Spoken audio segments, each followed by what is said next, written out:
Welcome, everybody, to the H3 Podcast Extravaganza, Bonanza, Whoa, switching it up. Fiesta. Yes, it is us, Ethan and Ela Klein, back with another episode. We are back, joined by, of course, producer Dan, intern Ian, and sound lad Zach. What a terrific gang we've got. And I thank all of you. You're my terrific Fooper Troopers out there who are joining us on this beautiful Friday. We've got a lot to get to, a lot to say. First of all, thank you to our sponsors, ExpressVPN and Stamps.com. Ela, how are you feeling on this beautiful, glorious God's Friday? I am entering the last trimester of the pregnancy, Yep. meaning 3 months left, and also meaning I'm starting to suffer. Yeah, you're suffering a lot. My back really hurts like all the time, Yeah. and I can't fit into any clothes. Yeah, you got this, the pants that you wear are crazy. You got like this fat girdle. Are you wearing it now? The underwear? Yeah. No, not the underwear, the pants. No, I'm not wearing that. Anyway, Ela's getting big as a house. It's great. You can't hide anywhere. Stand up and show. Just, you don't lift your shirt, but just to see, like, when she walks around, it's like, damn. I feel like Well, that I shirt, feel like it always looks less big on camera for that some shirt reason. hides it well. Yeah. But I feel like you could give lessons on how to hide the pregnancy. Like, you're such a pro. I swear, I forget that you're pregnant. It's because I don't like wearing wearing tight clothes. I never did. So that's just my immediate, style. it's my style. I don't even own anything really tight. Right. Yeah. So Well, there you have it, guys, from Ela herself. Now, first up, I want to get a little lighthearted because, as you can tell from the title of this episode, we've got some stuff to discuss. We watched the Michael Jackson documentary, Leaving Neverland. We also watched R. Kelly have a breakdown on the news. Lots to say about that. I'm looking forward to discussing. But we've got some stuff to get started with. As Zach found it. Wait, this isn't it. Oh, this is the cheese slice. I thought this was the Instagram masseuse. Where's that? at the top, I don't see it. there's some black. Oh, that's what it is. Getting all weird on me. Black and blue. Zach, how did you find this? Just scrolling through Instagram. Fusion healing. So this really shocked us. She expect to feel and expect to hear. As blockage, stagnation releases from the body, they channel through me as a vessel to the earth. So she's giving this woman a really intense. Is there sound? There is sound, right? I haven't seen this. Yeah, there's sound. I hear it. It's just Okay. quiet at the beginning. So she's getting in there, and then I think we got it really quiet here, maybe. Oh. Wait, what? that's what's up, man. Who did it? The masseuse did it. What? Why? She kind of blew it in her face a little Wait. bit. Here. So in theory, I guess, is that she's channeling the bad energy, and then it comes out in burps. Yeah, she's like grounding the chakras, you know? Clearly. You're coming in a little hot, Dan. I don't know if that's just What? me here. I'd be like, What? there's some dudes with like burp fetishes. Like, yo, can you blow that on my face? Gross. Yeah. That was I would be like, that. Do you mind not burping? that I'll was take- shocking. It's actually, it looks nice what she's doing. Yeah, it does. I was like, damn, what's that? What is she doing? I'm kind of into that. Then she just lays a real nasty, stinky one. She doesn't really even look away. Like she rips. I like the prayer she says. She's all. Would it work if it was a guy? Oh, if it was a male masseuse? Absolutely not. No. You have to be a pretty young girl to pull that off. What if I channeled dark energy through farts? Just rip a fat one. Sorry, baby. It's just the dark arts. Just the dark energy channeling through me. Yeah. Yeah. Oh my god. So if you're looking for some fusion healing, So do people expect it? yeah, it's part of the. That's what you go for. That's her expelling the, dark energy. So I would love to start. That's almost like a Nathan for You plot line where you can pick a masseuse who channels it through their ass or through their mouth. I just love the idea of a masseuse ripping a fat ass. I was thinking maybe a curb bit, like Larry goes in for a massage. Right. Yeah. There's a lot to do with this. Have you guys heard about the throwing cheese on your newborn child's face? I kind of did, but I have no idea why or what. Here, let me introduce you guys. This is the video I saw on Instagram that started it. When you toss a slice of processed cheese onto your baby's face. So this is a trend on Facebook, I guess, and Instagram. Hey, sweet, innocent child that I love. How about being humiliated? Hila, you watching this? Yeah. Why? The kid looks horrified. They're like, how? They're like, why? Why would you? They're like, do here's that? what we're gonna do. We have a new meme. It's super awesome. What this new meme is let's get as close to child abuse as we can, Such a betrayal. but still be able to monetize it. Such a betrayal for the baby. Yeah, I mean that's bad. So Ian, But who started this? Why? I think they just think it's funny, and they got Facebook likes, so they're like, let's go. Now, Ian did some work for us. Ian, tell us about this compilation you put together. Oh, I was just scrolling, I think Cheese Challenge hashtag on Instagram, and there's a lot of people doing this. And what kind of videos? Did you see any videos that shocked you? I mean, other than the obvious, like, the whole thing is shocking, but was there any worse than others? Well, like the ones that had a couple thousand likes, the baby would laugh. But if you went deep and found like 5 or 6 likes, they really smacked that baby with that cheese. They throw the cheese hard. Yeah, they nailed that baby. Who is this person that we were just watched? I feel bad watching this. You're the owner. Catch. Yeah, that guy, dude, what's wrong with you? I'm about to have a kid. I can't imagine doing this to my beautiful, innocent, loving, pure child. You're going to throw a piece, and of all things, American cheese? It's like humiliating them right out the gate. Look at this poor kid. They start laughing at her. Hello? Why did you do this to me? Cheese? I hate this person. I hate everyone who does this. Yeah, this kid's a sport, despite his parents. Watch this. All right, here we go. Cheese challenge. Take one. All right, here we go. It's a cheese challenge. Get me a pack of smokes. With that kind of what's up? voice, Say you really cheese. shouldn't be doing any challenges. Dude. Why would you do this to your poor kid? I'm just kidding. Oh, there you go. What do you mean you're just kidding? Yeah, you can't just kid. It's like punching someone in the stomach, be like, I'm just kidding. No. Right, Hila? Where'd you get that? Wait, hold on. Hila Let's just try threw it a again. piece of American cheese at me. Who's behind this? Who's behind this? Did Dan just sneak that in right now when he came No. to... You had this in your pocket the whole time? How long were you planning this? I can't tell you, Wow. but I missed it. Yeah, you hit my head. Here, don't move, Hila. I'm going to cheese you. Hey, Hila, I love you. Oh, shit. All right, you want to cheese me? Go ahead. All right. It's hard. Why is it so hard? More respect to these parents now. I wonder if this They got a small target too with the little baby face. I wonder if this is a game Michael Jackson played at home. Catch the cheese. That's what's up. I just cheat. Yes. Got him. Now you got to eat All it. right. Don't I waste can food. Confirm it doesn't feel good, and I don't know why would you do that to a baby. Do we need I to don't watch think you're more? Or allowed do we either. get the idea? Why is that even fun? How? It's not. Why didn't you just throw a piece of poop on it? Like, why American cheese? Why stop there? And the kids are not even finding it funny either.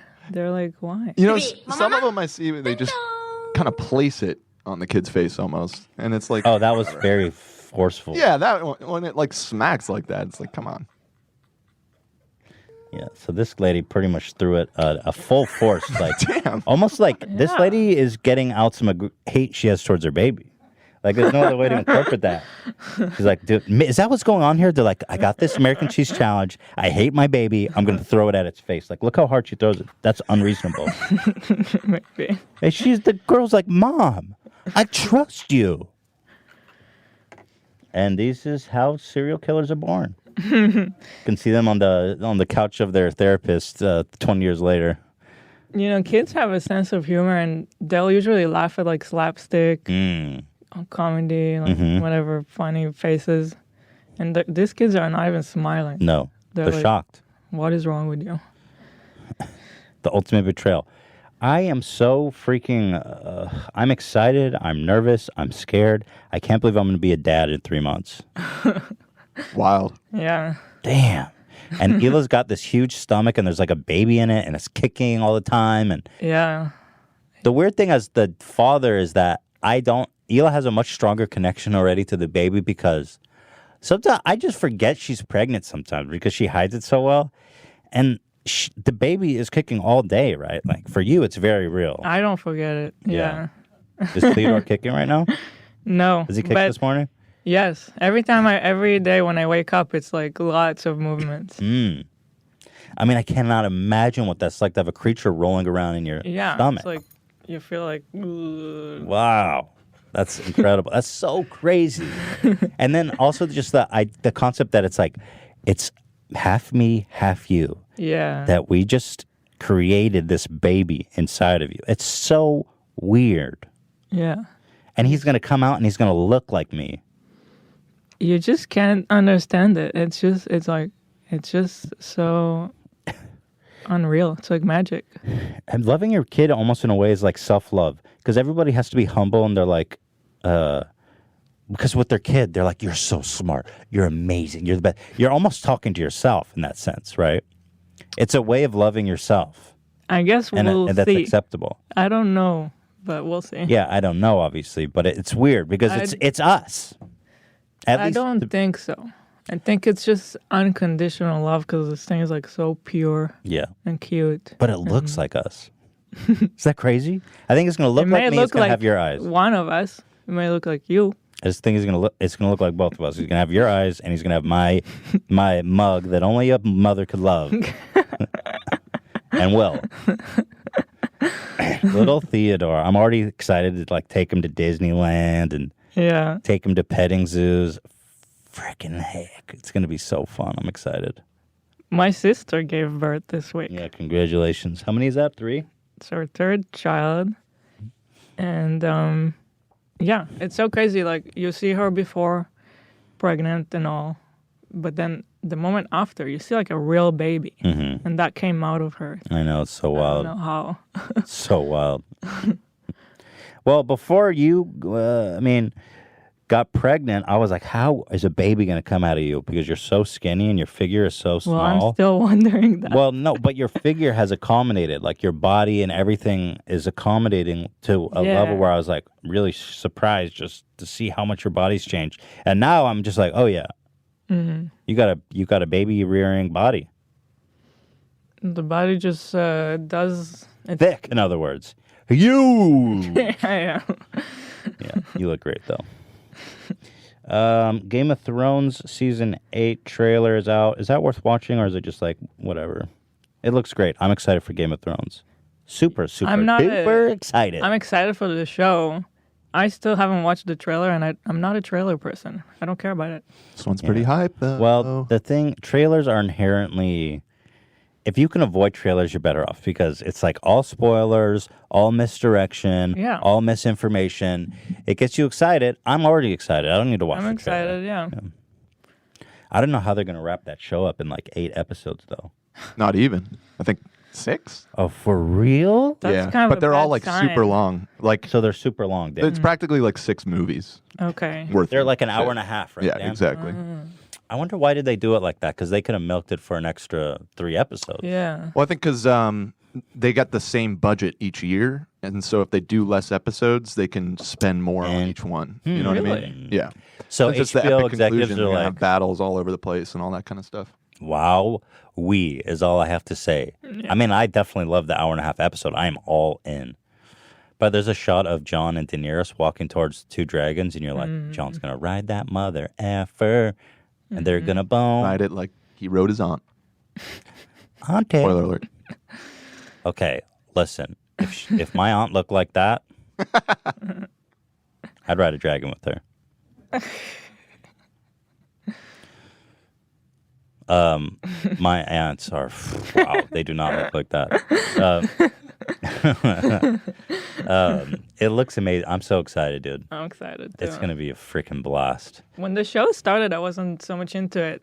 It kind of seemed like soap opera Yeah, cheesiness, but I like it now. yeah. It's I'm a fan. it's irresistible. Yeah. I've read the books, and the show now is so much further than the books. I don't even remember that the books are a thing. Oh yeah, Ethan is one, and your whole family. I don't know if everyone else is also. I don't know, but I feel like there's a lot of people like me probably.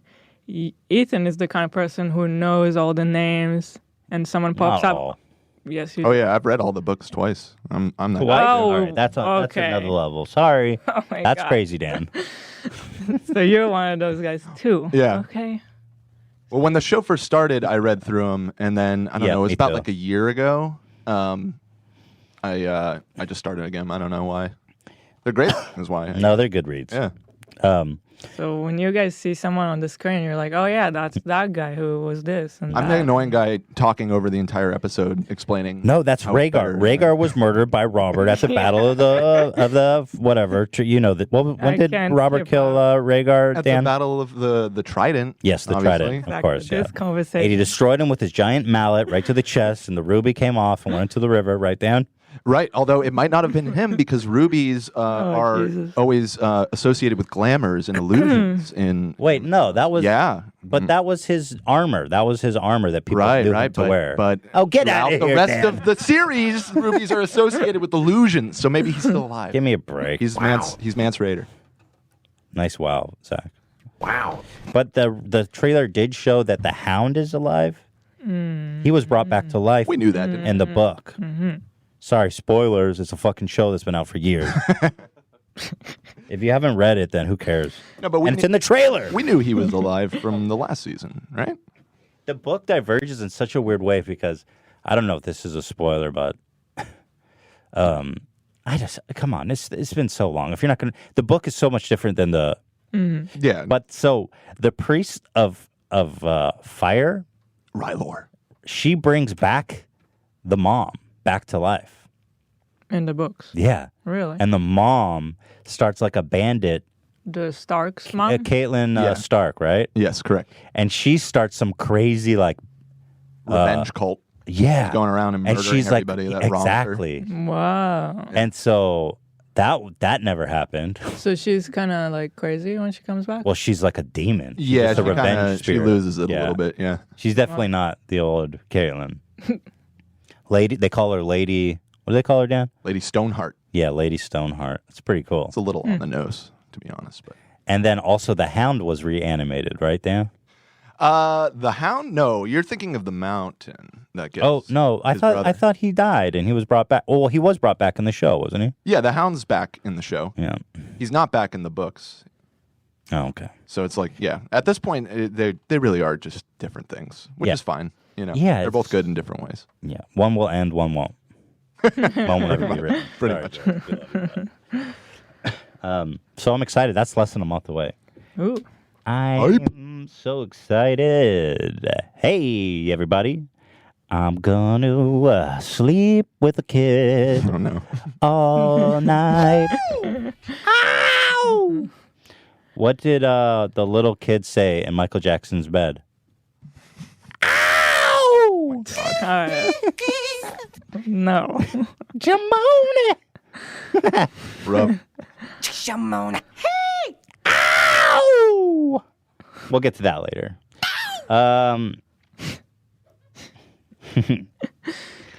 So you guys know that I'm passionate about awful food on Instagram. I love it. Very passionate. It's a hobby of mine. I can spend hours on Instagram just looking at the food. 90% of it is really bomb ass looking like barbecue and stuff that I love. There's a lot of this Turkish food that fascinates me because it's so different and it looks amazing. But there's a lot of really just awful shit and it cracks me up. And especially because a lot of it is extremely popular. Here is one example that I recently came across. Okay.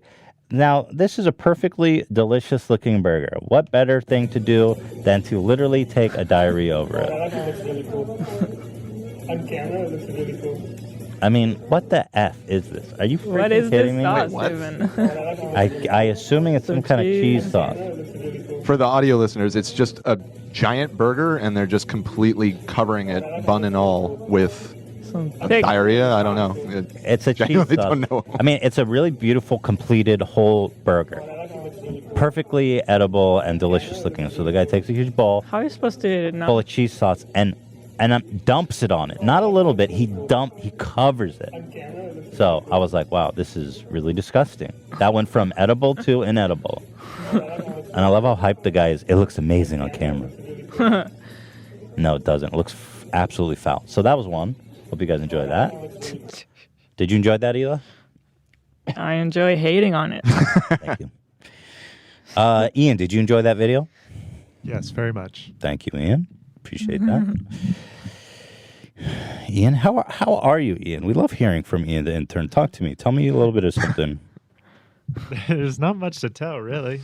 All I right. saw Captain Marvel last night. Oh, how was that? Oh, I liked it. I thought it was good. You know what? I noticed a phenomenon about Captain Marvel. Rotten Tomato, and I noticed this on Metacritic and IMDb and everywhere. Critics liked it. The users are like 2 or 3. Like, they hated it. And I was like, why the discrepancy? Do you have any idea, Ian? Yeah, it's people who are boycotting the movie because they disagreed with something Brie Larson said last year. Oh, so it's a political thing? Yeah, it is. Oh God, come on! What did she say? Do you know? Marvel movie. She said something about how the amount of white guys in the reviewing community was disproportionate to. It was like only white males and something about that. In reviewing movies? Yeah. And We should probably burn her house down. people got furious about that. And We should they're probably brigading the user reviews. Yeah, we should probably boycott everything she ever makes for the rest of eternity. I don't know what she's talking about. It might be right. I don't know. Or she might be wrong. I don't know. Brie Larson was the girl in Scott Pilgrim, right? Yeah. All right, I I'm just not hate boycotting. how it's like when somebody has an opinion that you disagree with, it's like, I remember from a year ago, I'm going to downvote you. And also, I'm going to find out where you live. And I'm going to... Jamone! but everyone watched the Queen movie. They had no problem with. That's what I'm saying. Bryan People have Singer. like these... The people have like tunnel vision. It's like, Yeah. oh, we loved Bohemian Rhapsody. We want to give it all the awards. And Mally Relic, or whatever his name is, that fucking serial killer. Rami. He's the best, fabulous. We love it. Also, it was directed by a known pedophile. But we love it. It's going to win all the awards. It was directed by a known pedophile. What's his name? Brian. What was his name? Singer. Bryan Singer. Alleged. Don't sue us. Oh, known. Did I say known? I meant alleged. Highly alleged. The allegations are outlined in a documentary. Got him. No, but Just for seems- real. I'm not familiar with the story of Yeah, this. I don't know what she said. Maybe it was stupid, but I mean, my but- God. So she says one stupid thing, you're going to try to like fucking give me a What break. does that have to do with the movie? Yeah, what does it have to do with the Yeah. movie? Like, come on. Like, how many people work on a movie as if it's just her project? If I had to guess, it's going to be just a run-of-the-mill Marvel movie, anyways. You know what I mean? Yeah, they're it does- all about the same qualities. You know, I was a little hyped. I thought it looked interesting, but I don't know that I'm going to see. Do you recommend watching it, Ian? If you like those movies, I mean, it is more of the same. More of the It's, same. You know. Because I am excited about Endgame, which is the part 2 to Infinity War, and it ties into that, as I understand it. Is that correct, Ian? Yeah, it does. And Ian, were you on a date when you saw the movie last night? Nope, I was all alone and weeping. By yourself? Did you really go by yourself to the movie theater? Yeah, I wanted to get out of the house. Oh, that's really. I think that's a really cute, wholesome thing to do. Ian is a big time solo movie guy. That's a very confident play. I go like once a week, and it's hard to find people who go that often. Oh. And are you single, Ian? Yeah. Ladies, he's single. He's looking for a date. He's looking for someone to join him to the movies every week. Hello, dream guy. You watch a movie once a week? Yeah, pretty much. Because there's not that many good movies. Yeah, you must see a lot of stinkers. No, there's a lot of like indie type movies that you can dig up. Why is the camera on me? We don't have a camera on Ian? No. He had his camera privileges taken away. Oh, man, because it's just my dumb mug every time I talk to anyone but you. I don't like that. We got to fix that. We need to add one because when it was just pointing at everyone, you just didn't really see anyone. What can we do about that? We should think about how can we show them, because if Ian's talking, I'm sitting here like ticking out because I don't think the camera's on me. I'm like, I need a break. I need a break from having the camera on me all the time. Maybe Fair enough. We'll work on a webcam. Yeah, we can. I don't care. Yeah, we can figure it out. let's webcam him. All right. Simple. Yeah. Okay, Ian. Well, thanks for the update. Appreciate it, and thank you so much. And really, God bless. God bless. Yeah. Yeah, God bless. So where were we? Oh yeah, Salt Bae. He's my favorite. Salt Bae is so unworthy of his title of being a great chef, and I'm sorry to say that because some of the stuff he does is just so stupid. Here's one, for example. He cuts. So this is the gold flaked fillet that we've covered previously, and so these girls ordered it. And what he does is he puts it at the knife tip, and he forces them to eat it. Now, I've always learned that you should never point a knife at somebody, let alone putting meat at the tip of a sharp blade and making someone eat it off. It seems somewhat psycho thing to do, especially a customer or guest. We haven't watched it yet, but also just the way they gotta eat it all sexy, Like, would you do that to a guy? Yeah. Dude, this is kind of really strange. I mean, am I wrong? It's pretty strange, right? No comment, huh? I mean, I don't like it. Yeah. Knife point in the face? It's like, dude, just serve them the meat. You're not giving them a choice. Punk. I know it tastes like shit, too. It's right. It's seasoned with gold flakes. How good can that steak taste? Also, you know what I was thinking about Salt Bae? Does he wash his elbows? Because think about like chefs, and if you've ever worked in a restaurant, your elbows get kind of dirty because you're always leaning on shit and services. The guy's bouncing salt off his elbows. Like, dog, do you wash your elbows? Yeah, I'd love to eat a fillet seasoned with gold flakes. Give me a break. Salt Bae. Yeah, right. And finally, guys, before we go to break and talk about all the good stuff. It's already break then. Yeah, this is what I dubbed the salmonella burger. I saw this on Instagram and gagged. Was that your title? Yes. Ooh, getting called out. But you can have it. Wait, what? I'll share it with Oh, you. you can have it. Look at that. That's straight up raw. That is so raw inside. Mad cow disease. Now take a look at this. Okay. How about the raw ground beef burger? Yes. It's like, seriously, it's literally not even cooked. Bro, what the F, man? You know, when I was in New York, I noticed this phenomenon, and I saw it all the time. We went to delis all the time, and I would notice old people eating burgers that were rare, and they would order them bloody rare. Yeah. Old people. What's with that? They're trying to die. They're trying to end it. Like, wait, old people would do it super rare? I thought the old people thing was to like burn it to a crisp. Every single one was like, I want it super rare burger. Wow. We would eat at a lot of diners and stuff like that, and you know, burger at a diner, you didn't want it rare. No. For sure. Yeah, so we would see it a lot. I would order no pink at all. I'm not fucking around. But imagine being like 85 and having like diarrhea, food poisoning. I mean, that's a way to go. That's enough of that. So up next, we've got Papa John has finally resolved with Papa John. Don't go away to find out the stunning details. It may shock you. R. Kelly has a meltdown. You will be shocked and awed by this. And finally, Michael Jackson Did he do it? Find out after the break.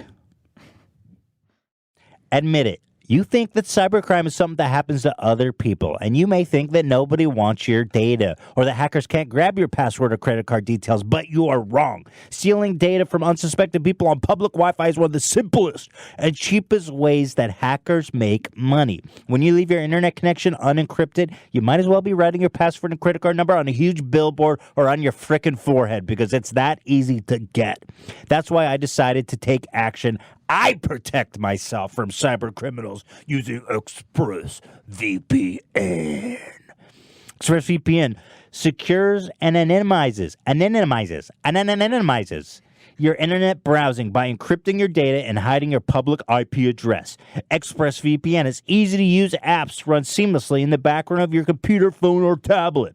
Turning on ExpressVPN protection only takes one click. And using ExpressVPN, I can safely surf on public Wi-Fi without being snooped on or having my data stolen. For less than $7 a month, you can get the same ExpressVPN that I use myself. ExpressVPN is rated #1 VPN service by TechRadar, and it comes with a 30-day money-back guarantee. So, protect your online activity today and find out how you can get 3 months of free protection at expressvpn.com/H3. That's expressvpn.com/H3 for 3 months free with a 1-year package. Visit expressvpn.com/H3 to learn more. Nobody really has time to go to the post office. You're busy, right, Hila? Who's got time for all the traffic, parking, lugging all the mail and packages? It's a real hassle. That's right. Thank you, Hila. That's why you need Stamps.com, one of the most popular time-saving tools for small businesses. Stamps.com eliminates trips to the post office and saves you time and money with discounts that you couldn't even get at the post office. Stamps.com brings you all the amazing services of the U.S. Postal Service right to your computer, whether you're a small office sending invoices or an online seller shipping out products, or even a warehouse sending thousands of packages a day. Stamps.com can handle it all with ease. Simply use your computer to print official U.S. postage 24/7 for any letter, any package, any class of mail, anywhere you want to send. Once your mail is ready, you hand it to your mail carrier or drop it in a mailbox. It's that simple, folks. With Stamps.com, you get 5 cents off every first-class stamp and up to 40% off priority mail. What? That's a huge discount. Not to mention it's a fraction of the cost for those expensive postage meters.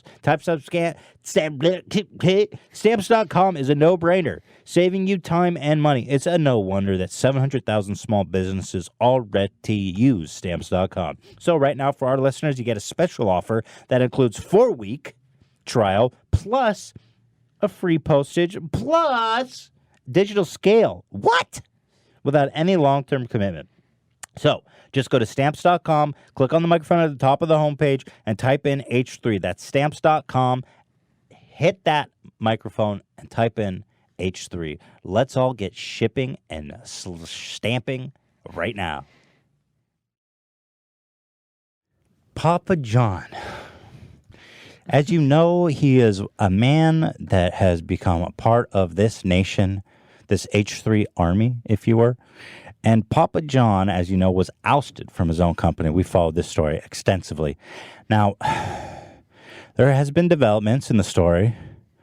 The fight between Papa John and Papa John's, which I'll never tire of saying that, seems to have finally been settled as Papa has agreed to give up his seat on the board in exchange for the ability to have input in choosing his successor. Wow. Papa John is still the largest shareholder of the company, so although he's no longer CEO, he still wields considerable influence. It's so confusing to me. I don't understand how big companies are, how it works. But I guess I'm starting to understand. So you have the board, and they're the ones who make decisions on the actual company. Well, I think the board... But then you have shareholders and... So shareholders don't have any influence. They're just people that own stocks. But if you're on the board, and again, I don't know what I'm talking about. Yeah. But I think board of directors vote on certain issues, and then there's the CEO that manages the day-to-day. They're like the chief officer. Okay. I don't know. So in other words, as I don't know who wrote this, but it's apt. The right of the pizza king to choose his pizza prince shall not be infringed. And since the country began, Shatner had founded about 35 years ago, has completely scrubbed. Yes, we know that. Here, hit me with it. He sued his own company several times. As part of this deal, he has agreed to drop 2 lawsuits he had brought against the company. In a statement on Tuesday, Mr. Shatner said the agreement would help avoid a costly and expensive proxy war by identifying a mutually acceptable new pizza god. In other words, I brought this pizza empire out of nothing. Out of dough, out of flour, out of water, out of salt. I beat the dough with my very hands. Bo. This was meant to be your pizza crust bowl. You were meant to sauce, to pepperoni, to pie. And now, we must choose together a pizza successor.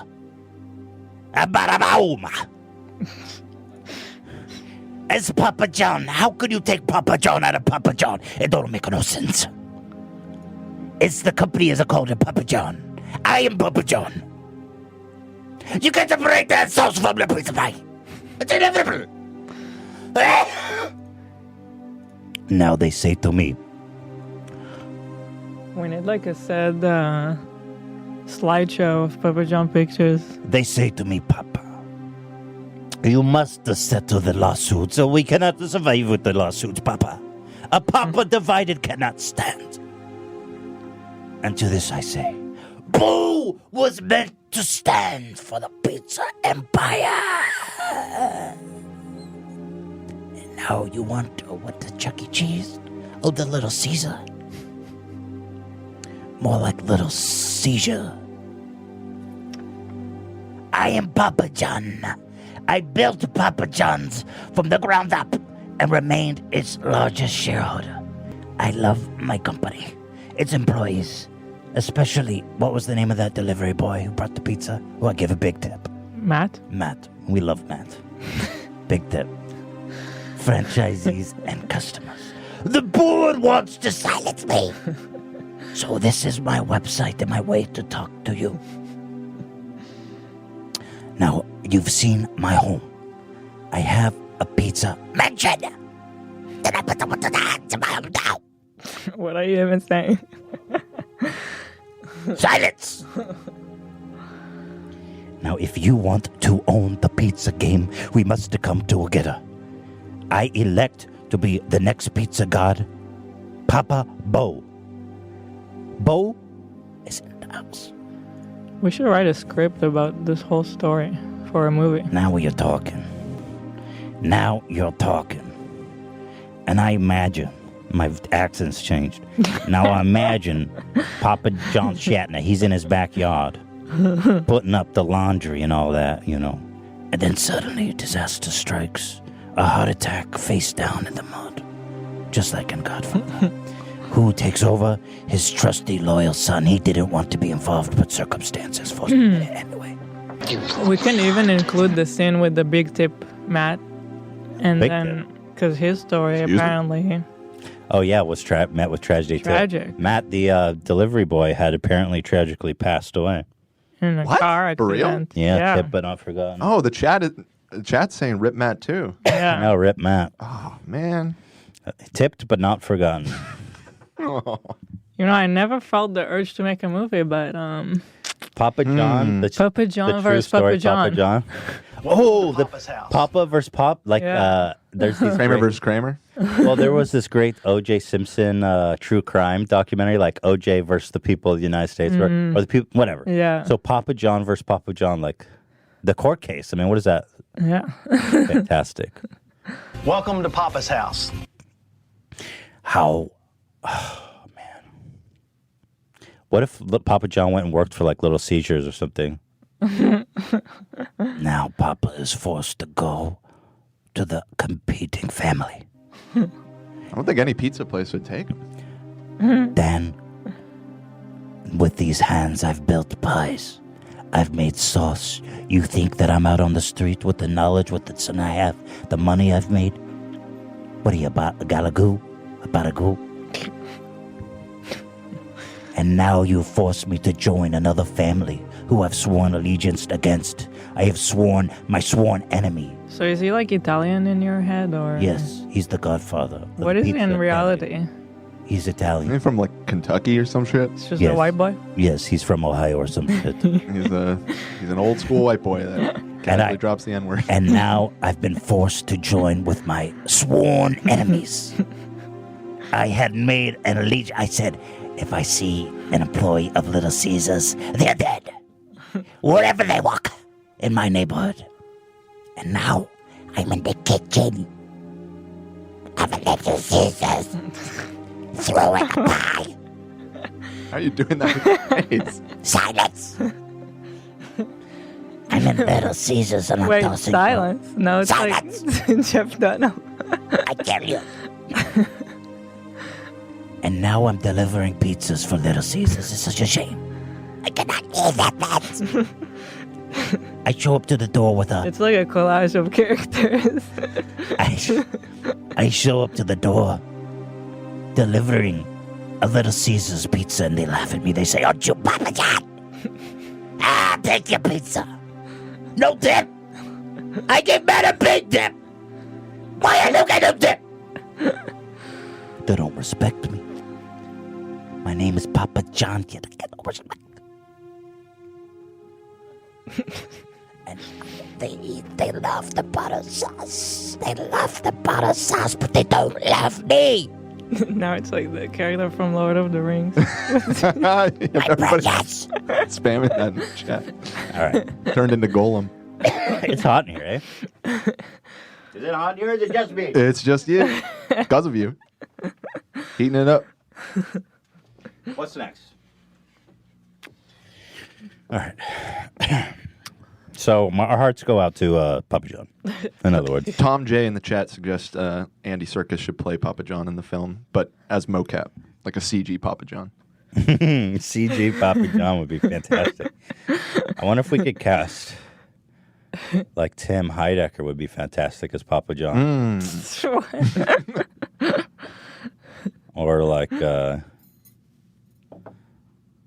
just mix it up. Really, I just like the picture of him being the only CG character, like the Alita Battle Angel movie. It's just a CG Papa John with a live action cast. like Roger Rabbit. Yeah. It's animated. We couldn't get his permission, so we name it like Papa Jan. Jane. All right, so R. Kelly, we've spoken about. R. Kelly, I find R. Kelly to be, first of all, a very interesting foil to what's going on with Michael Jackson, because people have no problem accepting the reports, the allegations, the documentaries about R. Kelly. Everybody takes that at face value. You know, we've all kind of come together and said, you know what, R. Kelly's kind of a effed up dude. Let's not support him anymore. Michael Jackson is different. The people, the amount of defending, and not just, well, it's one thing to defend Michael Jackson, but there's an active campaign. It's really vicious, very vicious people who do not like differing opinions. It's a reminder to like how huge Michael Jackson is, and people love him. Like, Yeah, Really nothing else even comparable. yeah, right. and all over Maybe the the Beatles. world. Maybe. The thing is, it's like It's all different. the Beatles squeezed into one person. Right, Yeah, that's true. like Right. one super, Right. It's all him. He's a one-man show. Right. and he's got the story of being a victim, and people don't want to think that this person could do horrible stuff. I didn't want to. For a long time, I was like, "There's no way." Yeah. Certainly, me too. I was always on the fence with Michael Jackson. But before we get into that, let's first talk about R. Kelly because he was in the news. He did his first interview since being accused, and people started canceling his shows and taking him off the radio. There was a documentary about it. This was the catalyst for all of this. Again, an interesting foil to Michael Jackson. It was a great documentary. What was it called? Leaving or no? Something about Surviving R. Surviving R. Kelly. It was fantastic documentary. Basically alleging that he has a harem, really, of girls living with him who again, they're not being chained up, but they're being manipulated. They're being, brainwashed, for lack of a better word. So it's not like they can't go walk out, but it's abuse. It's certainly abuse. There's no question about it. But at any rate, it's hard to explain the whole thing without watch. But go ahead and watch this clip where he's defending himself. What would it be for me to, with my crazy past and what I've been through? Oh, right now I just think I need to be a monster and hold girls against their will, chain them up in my basement, and don't let them eat and don't let them out unless they need some shoes down the street from their uncle. Sounds like an Eddie Murphy bit. He's acting. It's like an Eddie Murphy bit. Is that some detail in the story that I'm unaware of about the shoes? That's such a weird aside. Shoes. Yeah. Well, and I don't recall them ever saying he chained anyone up either. You know what I mean? Like, that's part of kind of. Maybe he's saying too much. Yeah, it's like, wait, what? Nobody accused you. Well, no, what he does is he makes every anecdote more extreme. Yeah, just be like, I never did that. Making a mockery of it by making it so crazy, so hyperbolic that it's obviously but nobody believes R. Kelly, so it's kind of quit playing. I didn't do this stuff. This is not me. I'm fighting for my life. Y'all killing me with this. I gave y'all 30 years of my career. Is that a Papa John impression? 30 years of my career. Y'all trying to kill me. You're killing me, man. This is not about music. I'm trying to have a relationship with my kids, and I can't do it. The sound guy's like, dude, laugh. He's got the mic on his chest. He keeps slamming. The sound guy's like, oh, God.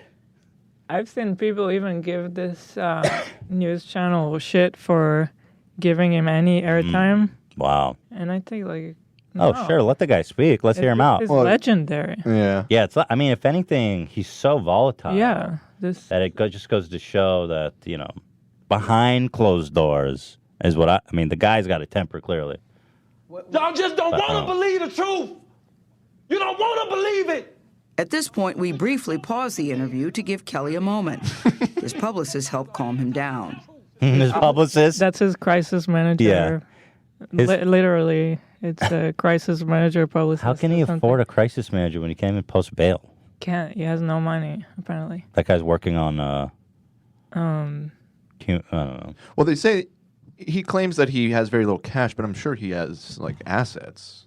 He probably just doesn't have liquid cash, but probably has houses and stuff. Now you think it's all gone at this point? I've seen reports that he's dead broke. Yeah. Damn. He just went back to prison for owing $160,000 in back child support that he never paid. Yeah. Nice. So some anonymous female friend came and posted $100,000 bail for him to get out. And then 2 weeks later, he went back into prison for $160,000 on back child support he never paid. Yeah. Whoops. So he really, I think, doesn't have any money, actually. Which is crazy because at his peak success, I read, he was worth $150 million.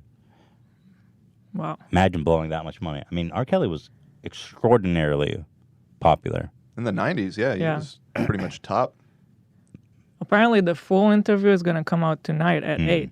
Oh, we're going to get more of this? Yeah. I saw some clips. They were phenomenal. Yeah. They're really milking it. I can't blame them. It's huge. I love how they're dabbing his makeup as he's having a meltdown. This camera keep going. No, we're going to let the camera keep rolling. It doesn't even make sense. Why would I hold all these women? His publicist is like, you're not making my job easy, dude. Their mothers and fathers told me We're going to destroy His your publicist is like, dude, snap out of it. career. But Kelly's emotions remained raw. It's real girls out there missing. It's real young girls out there being abducted, being raped, okay? When I they saw this- really are on... When I saw this, I was like, you got any leads? You know What do you I'm know? saying? But it's like, that argument is strange because it's like, well, you got leads? I mean... chains. They really do have chains on their Very wrists, and obsessed they with can't chains. get out. Robert- and they're ending up buried in deep. Robert, we have to have a This conversation, is really. not me. I don't want you just ranting at the camera. I came here for them to hear me Okay, talk. but what I does that need mean? help. What kind of help? This is the kind of help I need. Yes, what kind of help? I need somebody to help me not have a big heart. Because my That's like being at the job interview, being like, "Well, my biggest defect is that I work too hard." Yeah. I'm too good at everything I do. heart is so big. People betray me, and I keep forgiving them. You sound like you're playing the victim here. You sound like R. Kelly. You do. When I You don't listen like to you, that. it Just does telling sound the like truth. you're playing the victim I'm just card. telling the truth. And the reason I'm emotional, Robert, and I have you- apologize for that, No, is no, no, because this no. is the first time I was able to say speak. something. I've said nothing. Gail, you remained tough. So, what thoughts? It's amazing how I find him very credible. not convincing this performance was. Well, what's even less convincing is when he brings out his two girlfriends to Yeah, which was the speak follow for up. him, yeah, I mean, for me, mostly, I'm struck by how different the reaction to R. Kelly is compared to Michael Jackson. And, you know, people always joke, oh, like, have you seen the Michael Jackson documentary, as somehow trying to lampoon people who are like, oh, I watched the documentary and it changed my mind. And they act like, oh, well, you haven't done any research. All you've done is watch a documentary. But the R. Kelly one actually has less firsthand, because the R. Kelly one is just from the parents' perspective. Yeah. But the Michael Jackson one is firsthand experiences. And I actually felt like in the Michael Jackson one, throughout them telling their stories, you were always seeing evidence to corroborate the story. So corroborated. They're saying, like, Michael would come to our house every night, and then there's pictures of him in their house. Yeah, you he know, would and- send us faxes every night. And Pictures they of have the faxes. faxes, He would send like- us That was one of the vid- weirdest things. Yeah, those the faxes. Oh my god. He used So to creepy. send us letters. He used to write us notes. He used to call and leave messages. Yeah. They've got all of it. He gave us memorabilia. He did this. He did that. He got all of it. They got pictures. They got photos. They got everything to corroborate every detail. And I mean, even public footage of Michael with the family or Michael with the Yeah. kid, like Yeah. it's all out there. So I felt like, if anything, that the Michael Jackson Way more documentary credible. had a lot more evidence. I feel like it was absolutely credible. And people who are decrying the documentary are protesting it. And out of protest are not watching it. I find that ironic because they're so obsessed with research. But this documentary, even if you are dead, even if you totally believe Michael Jackson is innocent, this is a documentary worth watching because it's research. It's first-hand account of people who are accusing him of one of the most heinous crimes you can imagine. So even if you're dead set on Michael Jackson's innocent, these guys are fraud, you gotta watch it for research. At least if I'm having a discussion about a book that you haven't read, you can't really talk to me about the book.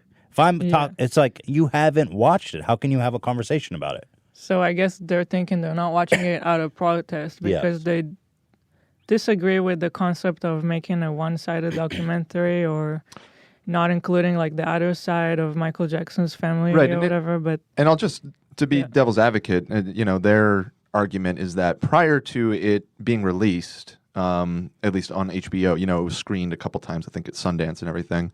The PR campaign already kicked into full gear to discredit the guys. So before anybody even had the opportunity to watch it, they had been convinced that there's no reason to because these guys, don't have any credibility. Why should I listen to them? Right. Well, and a lot of the stuff I hear people saying is stuff like, oh, they already testified under oath and now they changed their mind because they're getting paid from HBO. And somebody who says that is somebody who clearly hasn't watched the documentary because that's one of the main thrusts of the documentary Right. is That was- exploring how can you testify under oath, several times for Michael Jackson, and then all of a sudden come out so hard against him. And it's way bigger than They weren't that. paid by HBO, by the way. Sorry, Hila. They weren't paid by anyone. Yeah, that too. But that point is exactly why this documentary is bigger than just Michael Jackson, and that's what Oprah was saying in the third part, because it's about abuse. And you can go on your whole life not knowing even that what happened to you as a kid was wrong. And then at some point as an adult, all of a sudden understand what happened. And like, I think it's just people don't understand abuse. Right. And so they're like, oh, they changed their story and they stood for him before. But I think they really showed that part so well in the documentary. And that was why I found it so, like, good. Yeah. Incredible, yeah. Well, we will talk more about that because we are working our way down to that. I have plenty to say about that. Shimon! Hey! So let's watch the girls interviewed on R. Kelly. This is the first time hearing, to be honest with you, that your parents are trying to get money from R. Kelly.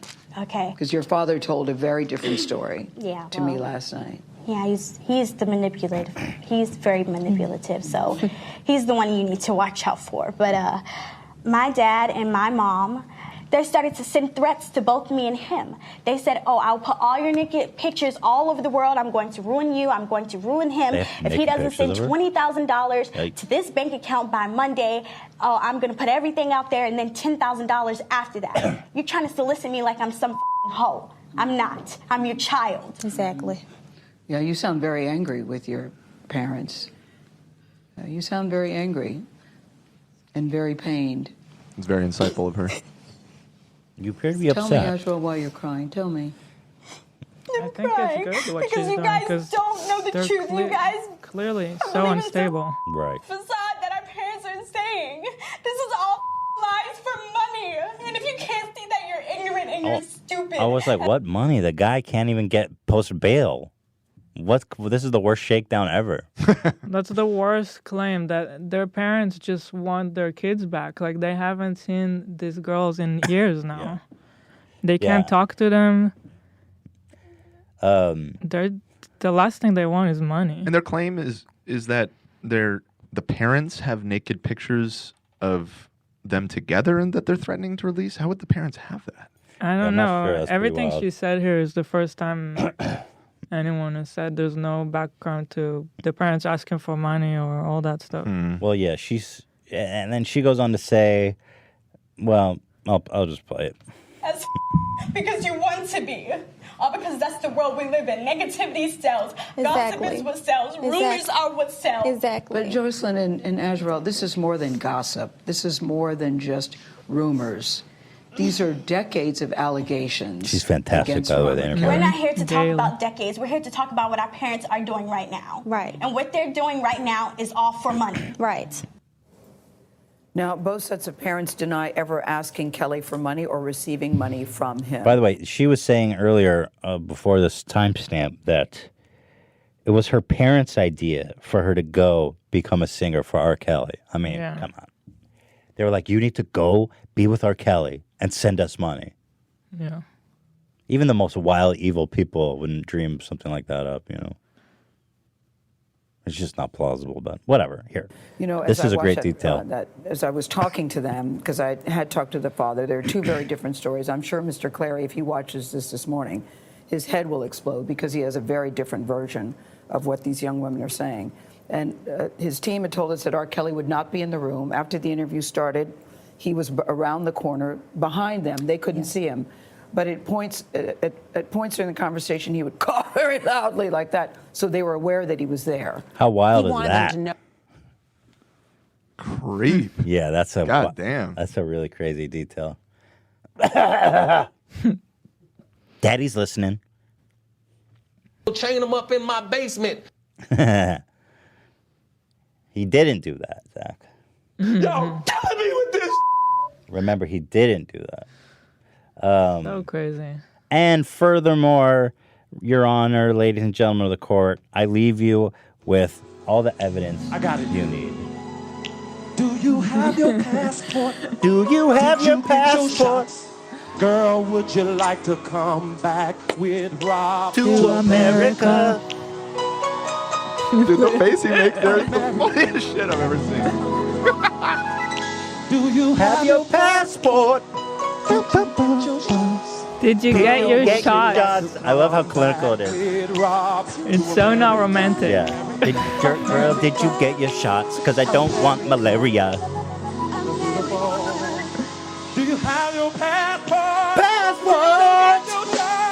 Did you get your shots? To America! America. The band's like, oh shit, do we keep drumming or what? It's like barely This singing. is like the greatest clip It's so good. ever. This is not a joke. Girl, meet me in back. Hit me with that music. Ooh. This is not a joke. Oh. Girl, did you get your shots? Your shots. Girl, do you have your papers? Papers. This is not a joke. Please meet me in back. Girl, we going to America. I ain't got no chains, but I got mind games to lock you up, and you gonna call me daddy. Is this camera on me? I said, girl, do you have your shots? Do you have STD reports, America? Yeah. So, if you're really pretty, I'll accept gonorrhea. Chlamydia's okay, but nothing curable can stay. If you've got hepatitis or HIV, I'm gonna have to skip you and I'm going overseas. But if you've got your paper and your passport, you can come with me. My name is Robert, and you can live in my rape dungeon. Call me daddy. You can get some shoes, but don't get his sandwich. The Jews run Hollywood. How stupid would I be to do that? How stupid would I be to do that? Did you get your shots? Do you have your papers? This is not a joke. Ooh, Jamona. I love this clip. Yeah, click. America. But you know how many girls are in the audience are like, he's talking to me. He's actually making a proposition to me right I don't think he's joking. This is the first clip ever. Do you have your shots? I mean, dude, come on. I love that it's got the Ethiopian.tv at the top too. Girl, would you Everything like about to it is come perfect. back with Rob to America? Happy New Year. Look at that face. Also, That face the he way makes he there. says, It is you want to so come back with weird. Rob. It's like so personal, right? It's so creepy. Do you have This is what we call grooming, Yes. which you will learn more about in our next story. With Rob to America. How stupid would I be to do that? Girl, do you have HIV? Then you can't come with me. If you have HIV, then I don't want you, my PP inside of you. Chlamydia is curable if you're a 10. If you're a 7, then I'll skip if you have chlamydia. If you're an 8, I'll think about it. How did you even think about that? Do you have your shots? It's fantastic. It's so wonderful. It's coming from the heart. His heart's too big. And It's just so real. yeah. The thing is, so like when you come from a place like Ethiopia or even Israel, you have to get immunization I shots. know, yeah. So this comes from a very technical place. The guy knows what he's talking about. He's been through it a couple of times, Yeah. trying to bring girls back. Precisely. Oh, I just clicked ourselves. Yeah, I don't want to watch it. Chain them up in my basement. Do you have your passports? Have you shaved your butthole? To America. Yo, girl, come with Robert. If you've shaved your butthole, give me pictures in back or let me inspect it. Did you bring your immunization report? Okay, great. Do you have a valid passport? Okay, great. Now, do you have your STD report? Looks good. Background check. You'll ride coach and I'll ride first class. Going back to America. I've got an extra room in my mansion. Welcome to my harem. Did I mention that I have 10 other girlfriends? One I make dress up like a boy. That's true in the documentary. There's one I may dress up like a boy. Wait, what? Yep, that's true in America. Wait, you haven't seen it then? Not the R. Kelly one, no. Ooh. Yes. And frankly, I'm not going to watch it because I know he's innocent. I know he's innocent, and it's a protest. Listen, he was on trial and he was acquitted. R. Kelly was acquitted in a trial. That means he's innocent. And do you have your shots and your documents? Shimone! Michael Jackson's coming up. Trigger warning for everybody who's too sensitive.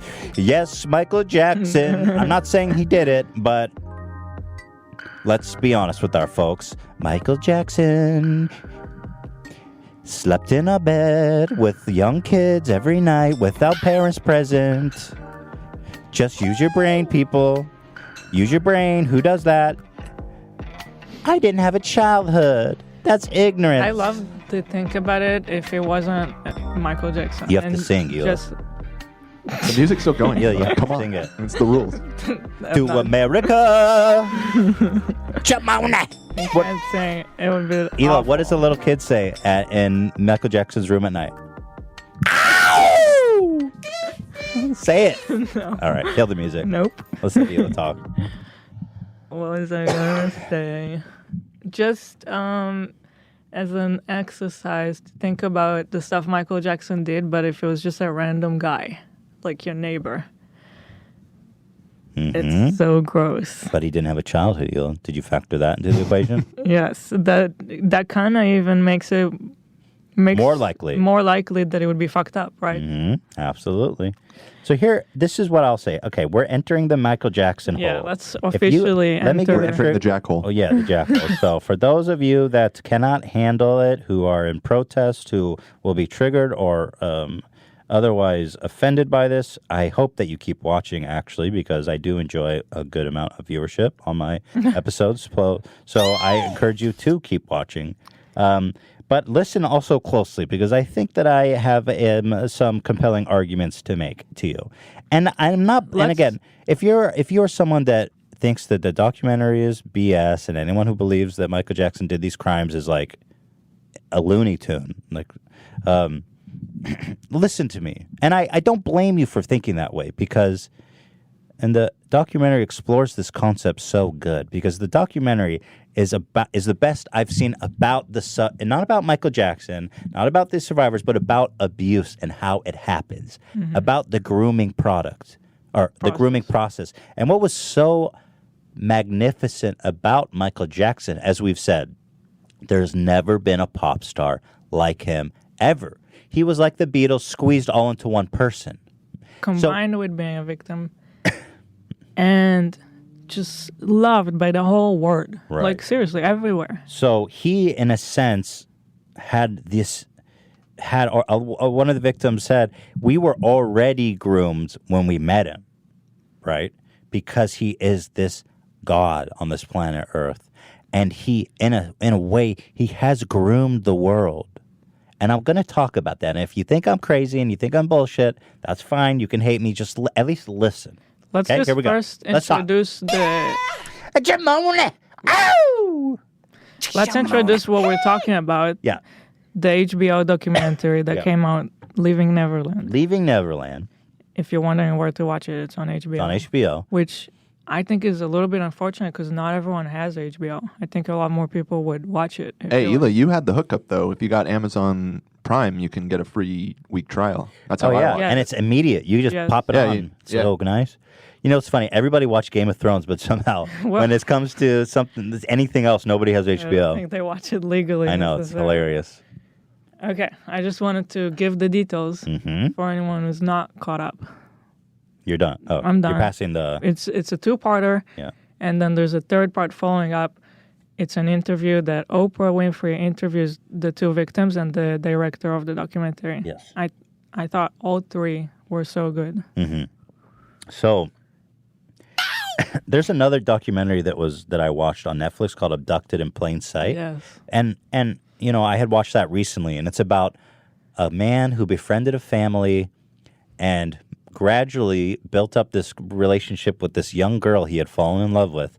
But he had groomed the family, he had groomed the child to the point over a long period of time that he was able to just take the girl and run off. Like, there was no checks and balances. And the way that it happened was so similar. It was so similar to what I heard in this documentary.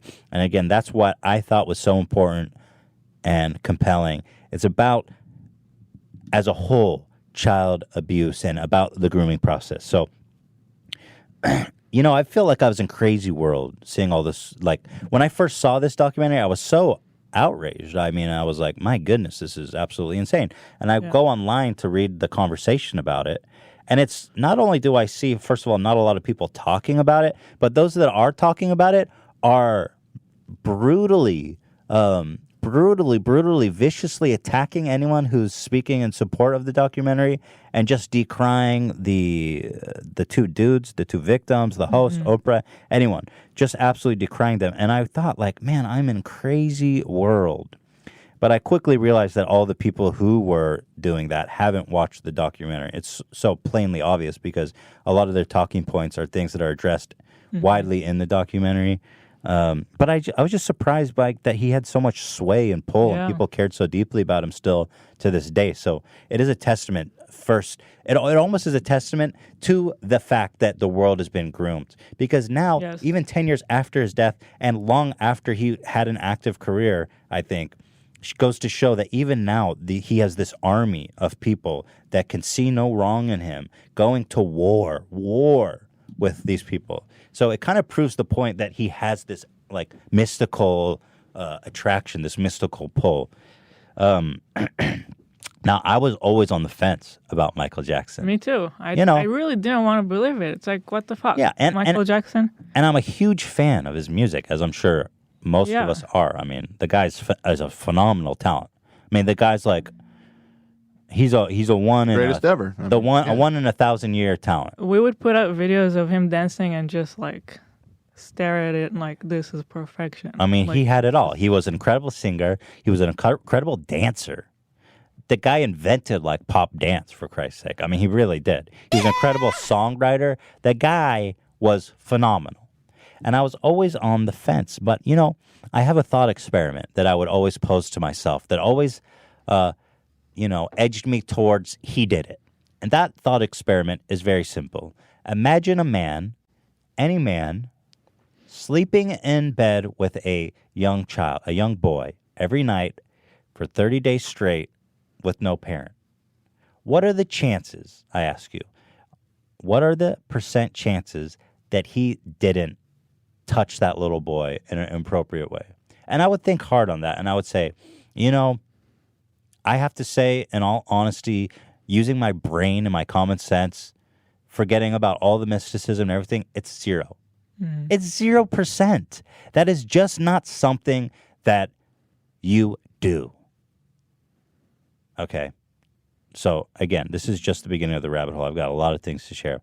So that was a thought experiment that always kind of pushed me towards, you know what, I think he probably did do it. And that was an idea that came from him. Like, it's not like the kid said, I want to sleep with you. He would tell the kid, you should come sleep with me. Mm-hmm. He put that idea out there. Well, here, actually, since I'm going to skip ahead because I have a really compelling video that literally shows Michael saying that. And here, what I like to talk about here is undeniable, undisputed facts, okay? I'm not going to talk about conjecture. I'm not going to make assumptions. I'm not going to say stuff that hasn't been proven. I'm just going to show you an undisputed fact. Here's a video of Michael with one of his childhood friends, okay? Sleep on the bed. We're like, no, you sleep on the bed. And then he finally said, okay, if you love me, you sleep on the bed. I was like, oh, man. So here you can hear the kid saying, I didn't want to sleep on the bed. Oh, man. Michael Jackson here is shown manipulating this kid and saying, if you love me, exactly, pressuring him, if you love me, the God that you look up to, you'll sleep in my bed. And this is the beginning of the grooming process. That's like, so step one, you get him to sleep in his bed. Mhm. And then the next night, it's obvious. He's going to sleep in Oh, your I'm bed. asleep. Yeah, exactly. And then they both sleep in the bed. For 30 It's nights just straight kinda without like, parents.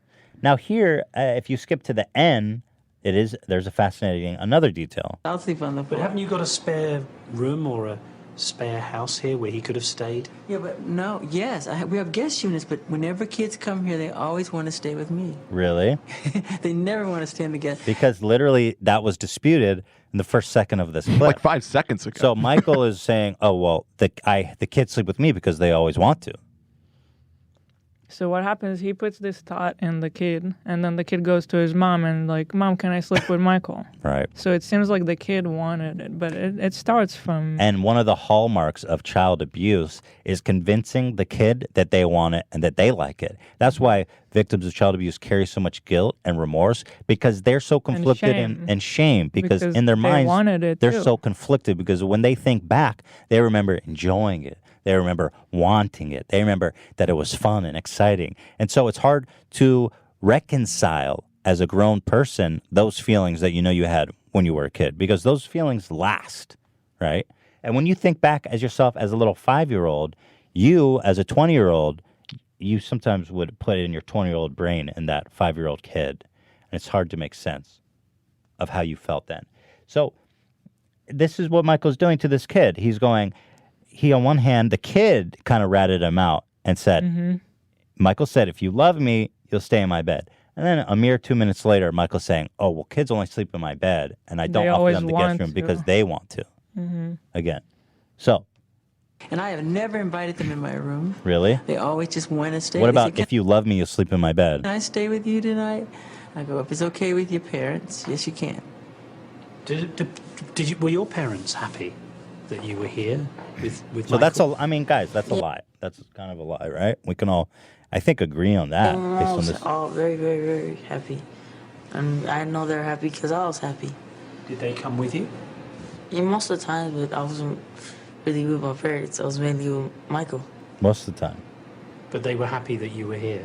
Yeah. Now what? They were happy. They got to hang out at The Neverland parents Ranch are and fans, get too. wined and dined. Yeah. Wait, there was I something I felt want to very show you guys. uneasy One after more, this one more thing here from this clip. Let me find it. Yeah, watch this. This part here. Very unsettling. People hear that children from other families have come and they've stayed in your house. Look at them holding They've hands. stayed in your bedroom. Okay. Well, very few. And look how his head is No, on his some shoulder. have. I mean, what the? And they That's say- that's not how you act with a friend. Let's say Michael has the mentality of a little boy and he never had a childhood, and so that's why he likes hanging out with friends. How do you explain this? Even as a young boy, I would never do that with a grown man or a friend. Or with another young boy. I wouldn't do that with anyone. It's just like, as a young kid, I would be horrified to do that with anyone. Yeah. Even anyone. A girl, a friend, a boy, my mom, my dad, my brother. I wouldn't do that with anybody. Right. But here he is doing it in plain sight. And that's what I mean by Michael Jackson groomed the world. Because he convinced everybody that he was just a young boy himself. And that's why he loved, and he was blameless, and he's holding hands with kids. They're cuddling with him on camera. And he would always say on camera, like, I just love kids, all this, everything you know about him is things that he would put out there, basically. Yeah. That he's been a victim himself, and he loves kids, and kids are like, he sees God in kids. He would say all this stuff that I see God's in I kids. just want to help kids. Think about that. And so your whole life, you're absorbing this without even realizing. Right. So when someone comes and tells you the opposite about him, you already have like... Sorry? Yeah. There's no way. Or as a parent, when you bring your kids over to come hang out with them, and Michael's like, well, we're going to just sleep in my bedroom tonight. Okay. They're having a sleepover. And then it's important to mention, and what they show in the documentary, when the parents come with the kid, he shows the parents a good time too. Oh, he grooms and them. it's like It's a big time part. It's like a dream for the parent too. You're meeting Michael Jackson, and he loves you, and he talks to you, and he calls you, and gives you gifts. Right. And he bought one of them a house. He bought one of them a car, car. He a sent them on diamond vacations. bracelet. He just straight up paid them. And one of the things that is undisputable about this documentary, if you watch it, is how he groomed not only the kids but the parents. One of these main kids, Wade Robson. Wade is super interesting because he was with Michael Jackson, and I say with because they were in a relationship for 7 years. Now, he would call and talk to the mom every day. And this is corroborated because he sent faxes to the family, he sent video messages to the family, he sent drawings, he sent letters, he left messages. They have all of this evidence of him talking, best friends, connecting so powerfully with the mom. He would call and talk to the mom, he would call and talk to the kid. And Wade is the guy that people keep bringing up as so uncredible because he testified he testified that nothing happened with Michael twice. Mm-hmm. But his story was so crazy, and they explain it so detailed in the documentary. Like, Wade was one of these star kids that it was so good at imitating the Michael Jackson dance moves, and he was a super fan of Michael. He was actually somewhat famous as a kid because his dancing was so phenomenal and so Michael Jackson-like. That's how he got to meet him. Yeah, he won a contest. He won a contest, and with adults, and he just crushed it. They met him when he was 7, and the abuse started when he was 7. Yeah, and so these guys, both of these guys in the video, they both had sons, and they both started having mental breakdowns when their sons started to reach the age that they were when the abuse started, and because they were able to actually see what they were like at that age. Because when they saw their beautiful, innocent, pure son at 7, who they know full well is incapable of entering a romantic relationship of any kind or having sexual relations with somebody, you know what I mean? And you could see how easily manipulated and malleable they are. So I think, well, what they both say is they both had sons around their age. Or like about to reach that age, you know, a few years before maybe, but...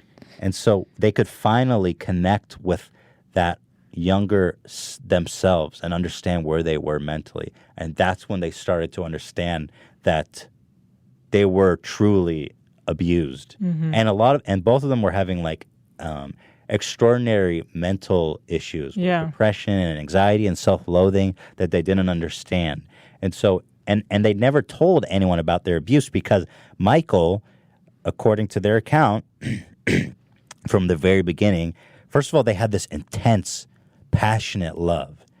And Michael would always say to them, repeat to them, if you ever tell anyone about this or we ever get caught, I'm going to go to jail for life. I'm going to be over. My whole career is going to be over, and you're going to go to jail for life.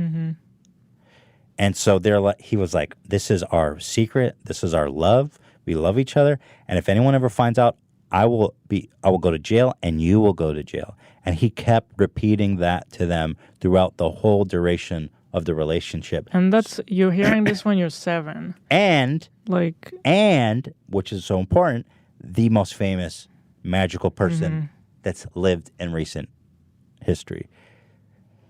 So for them, they were both fully convinced until they had like sons and started having mental breakdowns that they were going to take this to the grave. Yes. Also, they didn't really know for a long time that what happened was wrong. Right.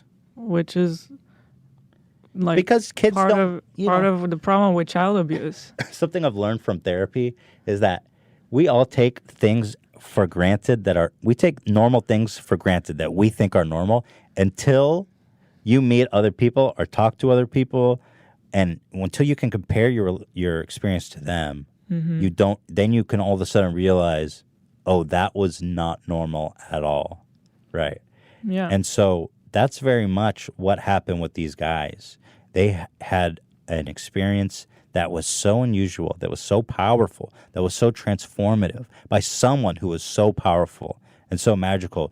They didn't have the context. They didn't have the comparison they didn't have the tools. And I mean, my God, it's unimaginable. And you've seen, by the way, the vitriol and the hate that accusers of Michael Jackson received and the disbelief that they always get. So all of these things combined. And also, they never stopped loving Michael Jackson. That's what you learn in the documentary, too. They still love him, right? Because there's just still so many emotions for them. They still, like... Right. they don't know how to break it down still. And one of the compelling things for me too was like, so as they aged, they kind of grew out of favor with him and in favor of other young boys. And they would see him with other young boys, kind of with the same body language, and they felt like rejected, like they were no longer the favorite. Because, I mean, they were in love. They were literally in love, right? And so they felt rejected, and slowly over time, as they aged, they grew apart from him. They would see him occasionally and talk to him occasionally. They were still friendly, but they grew apart. And a lot of them, they said that they were going to trial to testify on Michael's behalf, and all the parents and the whole family did it because they were Michael's soldiers. They were going to war for Michael. They were winning his favor back. They thought, I just want Michael to love me again, and I'll do anything to please him, to defend him. They were his warriors in this battle. And so even though on one hand they knew that had happened to them, that was a secret love that they shared, and they loved Michael dearly, and they wanted that love back. And so they went to war with him. Again, this is all corroborated. It's very compelling. It's a fascinating look at child abuse and grooming, and it's so compelling. I have other things I want to talk about here. Now, that's a little bit of an overview of the documentary. Now, here's something interesting that happened yesterday. Corey Feldman, who was one of Michael Jackson's staunch-worthy supporters, who himself was just staunch. Staunch, thank you, Dan. Because he himself was a victim of child abuse. And so a lot of his fans and supporters have been looking to Corey Feldman as evidence that Michael Jackson did nothing. Well, yesterday night, after Corey watched the documentary, surprise, surprise, Corey Feldman came out and did an interview and said he can no longer defend Michael Jackson after horrendous abuse allegations. Corey Feldman is dramatically pulling back his support for embattled friend Michael Jackson in light of the horrendous child sexual abuse allegations. He said after watching and processing Leaving Neverland, he said he could no longer support him. So, again, people keep thinking a kind of a meme out of like, oh, you watched the documentary, you think you know everything. Okay, so let's go down the line. Corey Feldman, best friend, Michael Jackson, victim of abuse. He watched the documentary. He found something compelling in it. Also, the fact that that didn't happen with Corey Feldman doesn't mean that Michael didn't abuse. Right. Right, that's the big one. Him and Macaulay Culkin have both always said nothing happened between them, which fair enough. He probably didn't do it to everybody. So again, Michael Jackson was a very cunning predator. And as many child predators are, they're very selective about who they choose. Michael Jackson, as shown throughout the documentary, was very particular. He found weak families. He found families with weak bonds who are easily manipulated, parents who wanted the limelight, who wanted the money, who wanted to be associated with someone like Michael Jackson. And he would prey on these families and use them against each other. I mean, it's not every mom who will leave their child with Michael Jackson alone for 30 days. I mean, that guy, Wade Robson, he was in Australia, and Michael would call them to their house every day, and he would talk to the mom, too, for long times. And eventually, he got her to move here with Wade and the sister. And basically, this whole family broke up over this whole thing. Absolutely destroyed the family. The dad was left back. They all abandoned him, and he later committed suicide, which was, the story of the dad was absolutely tragic. The guy was totally blameless. And they left a brother there in Australia, too. Yeah. And so, actually, now later on, you see that this family is so fractured. Today, the child says that he has no feelings for his mom, that he can't forgive her for what she did. He's trying, but... And you see the pain in this family is 100% real. And it is broken. The dad is dead. You see the whole family in the documentary. They all give their perspective. Oh, yeah. Michael called us every night for 2 hours. Michael was sending us faxes every day. Here's the fax. I mean, the siblings knew that he was calling. They would talk to him, too. So it's all there. He had a little sister who would go there to Neverland, who moved to California with them. Guess who he didn't have sleeping in his room every night? The little girl. Never little girl. The whole family knew that it was about Wade, just the boy, which was interesting. Yeah, he was obsessed with Wade. So again, just because a popular misconception is just because someone wasn't abused doesn't mean that others weren't. He was very particular and he was very smart about who he did it with. He did it with people he could get away with and families he could manipulate and groom.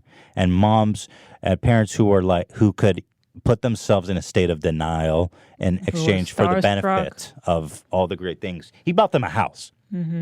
Okay. So this, by the way, I have to watch this several times a day just to take myself out of crazy world. This is the best thing I've ever seen. This guy, Kyle Dunnigan, follow him on Instagram and Twitter. He's the funniest mother effer in the whole freaking world.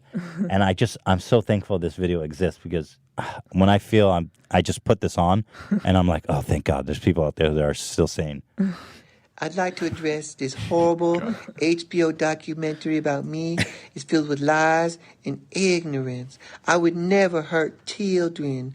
I love sleeping with little boys, that's all. Just a grown man sleeping with a little boy. Of course I fuck them kids. Come on. It's so obvious. I was a good pedophile too, huh? I built a whole amusement park and a candy store. And I say, you kids like candy? And they'd be like, yeah, we like it. I'm like, yeah, you like it? Yeah, okay. Yeah, well, tell your mom to get the fuck out of here. Then they did. I was like, oh, shit.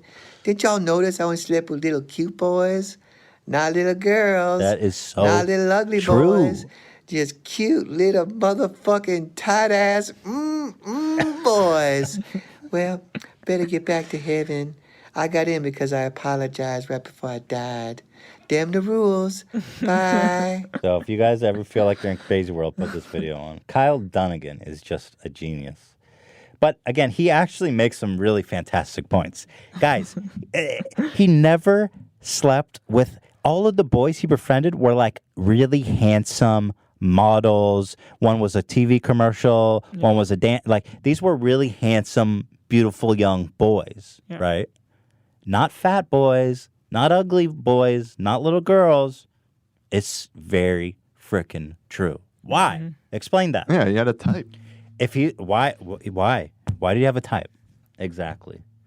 I love how he goes, of course I fucked them kids. It's so obvious. It is. It's so obvious, I feel like. It really is. What did Michael Jackson say to little kids in the middle of the night in his bedroom? Come on me! Ow! Jesus Christ. Shamona. The crazy thing is, too, I just got to say, it's like, even if you accept nothing happened, which obviously is far-fetched, but nothing sexual happened, the things that are overt, the things we know about, those are abuse. Like, you know, having a 7-year-old sleep in your bed with them. 30 days in a row. Right, that's going to twist them up. Like, even if nothing sexual happened, that's still abusing that kid. Yeah. So irresponsible. Yeah. The kid's not in school. He's not doing anything. He's just spending time with Michael Jackson. Yeah. Who lives, bizarre. Who they just play video games all day. That's cool. I mean, if you really cared about a kid, you would be like, dude, go to school and come hang out with me on the weekends. No, Michael wanted the kid to immediately move in for a year. Right. He asked the mom to leave the kid with him That's for a an year. undisputed fact, by the way. Now, what I want to go into right now are undisputed facts about Michael Jackson. These are facts that whether you support Michael Jackson or not, these are facts that we all can agree are undisputed. So here's number one. These are all facts, okay? This is not conjecture. This is facts. The hallway leading to Jackson's bedroom was a serious security zone covered by video and wired for sound so that the steps of anyone approaching would make ding-dong sounds. Now, this was well documented by the police, and it was covered a lot extensively in the documentary as well, is that he had like several doors leading into his bedroom. They were all wired for sounds, had video cameras, had bells. Okay. So now we have a place and time. We have Michael Jackson sleeping in bed with a young boy in his bed for 30 days straight. And now let's add this element of that there's 3 doorways between, and it's a serious security zone with video and wired for sound so that anyone approaching makes a ding dong. So let's add that to the mix. Are you still? I mean, do a thought experiment with yourself. Anybody else? Chat. You know, I mean, I'm serious. So let's continue with undisputed facts. So far, 5 boys Michael Jackson has shared a bed with have accused him of abuse. Jordy Chandler, Jason Francia, Gavin Arvizio, Wade Robinson, and Jimmy Safechuck. That's 5 separate abuse allegations. Jackson paid $25 million to settle the Chandler lawsuit, with $18 million going to Jordy, $2.5 million going to each of the parents, and the rest to the lawyers. Jackson said he paid that sum to avoid something long and drawn out. Francia also received $2.4 million from Jackson. Now, a lot of the defenders of Michael Jackson point to this as proof that these people are just after money. And so that supports the fact that they're liars. But By the way, that's what R. Kelly says too, right? Well, people just want money. It's such an easy way to dismiss it. Yeah, it's the easiest way to say. But what remedy? First of all, this is such a genius play by Michael's lawyers and for the whole propaganda machine. Because, first of all, Michael Jackson could never risk being found guilty. Mm-hmm. I mean, any amount. If there's a possibility he could be found guilty, there's just no chance. So paying them off, first of all, removes that risk, and it gives them the ability to just characterize anybody as only in for the money. So in one fell swoop, they are able to discredit the plaintiffs as money hungry, and 2, protecting his reputation by saying, oh, well, we were never found guilty. We settled out of court because we just wanted them to go away. Right. But you don't really pay $25 million when you're not guilty. I wouldn't. I mean, I'm not Michael Jackson, though. But, I mean, I guess it makes sense. I could see that. If he's like, you know what? And I read that he was on tour at the time, and his tours are worth like hundreds of millions of dollars. So they were, it's like he didn't want to deal with it. He didn't want to jeopardize his tour. Mm-hmm. Make it go away. And this, you're talking about the 93 case, right? Yes. The original lawsuit? The first one. The one that was settled for $25 million. You know what's an interesting detail about it? Do you know who his lawyer was in that case? No. Cochran, right? Johnny Cochran. Yeah, Who's that? The guy who represented the other O.J. Simpson. Man who was acquitted of crimes. Wow. Do we all agree that O.J. Simpson is guilty? I love how everyone points to the justice system as the end-all, be-all. Yeah. O.J. Simpson was acquitted. Well, and it's a fundamental misunderstanding. When you're acquitted, it doesn't mean you're innocent. That's why they call it not guilty. They can't prove beyond a reasonable doubt to the jury that this person is guilty. But it does not being convicted doesn't mean it didn't happen. They're not magical. They don't know. They just can't fully prove it in court of law. And also, abuse is one of the hardest things to prove because... Child abuse, specifically. He said, she said, yeah. Right, because at the end of the day, it's Michael and a child in a room by Alone. themselves. Unless you have pictures or videos or something extraordinary, how would you there's have really no way to prove that it happened. First of all, it's not like today when every kid has a smartphone. Yeah. Today. But even today, I don't know that every 7-year-old could access evidence if something happened to him. It's extraordinarily difficult to prove. So, yeah, exactly. The fact that the documentary is one-sided, it's like, yeah, that's kind of like the only option. Well, I mean, that argument, for me, doesn't make any sense because... And also, what would it help if, they'll ask Michael's family what they think? We already know what they think. Yeah, he's not guilty. But ultimately, again, they were not in the bedroom. We all agree that he slept in the bed with them, right? So who was in that room? The kid. He's the only one. Michael Jackson's passed away. If anyone was closest to them was the parents, like sleeping next door in a room next to them. They're in the movie. And the parents are in the movie. And by the way... agreeing on all the details. I mean... and the parents are basically forced to admit that they're the worst people on the whole planet. Yeah, and they're honestly, owning like that almost the camera. real villains of They the movie. are. I could They not really believe are. how They- fucking they- awful these mothers Yeah. They have more to gain by lying about it and saying like, "Oh, my son's not telling the truth." are. Right? Yeah.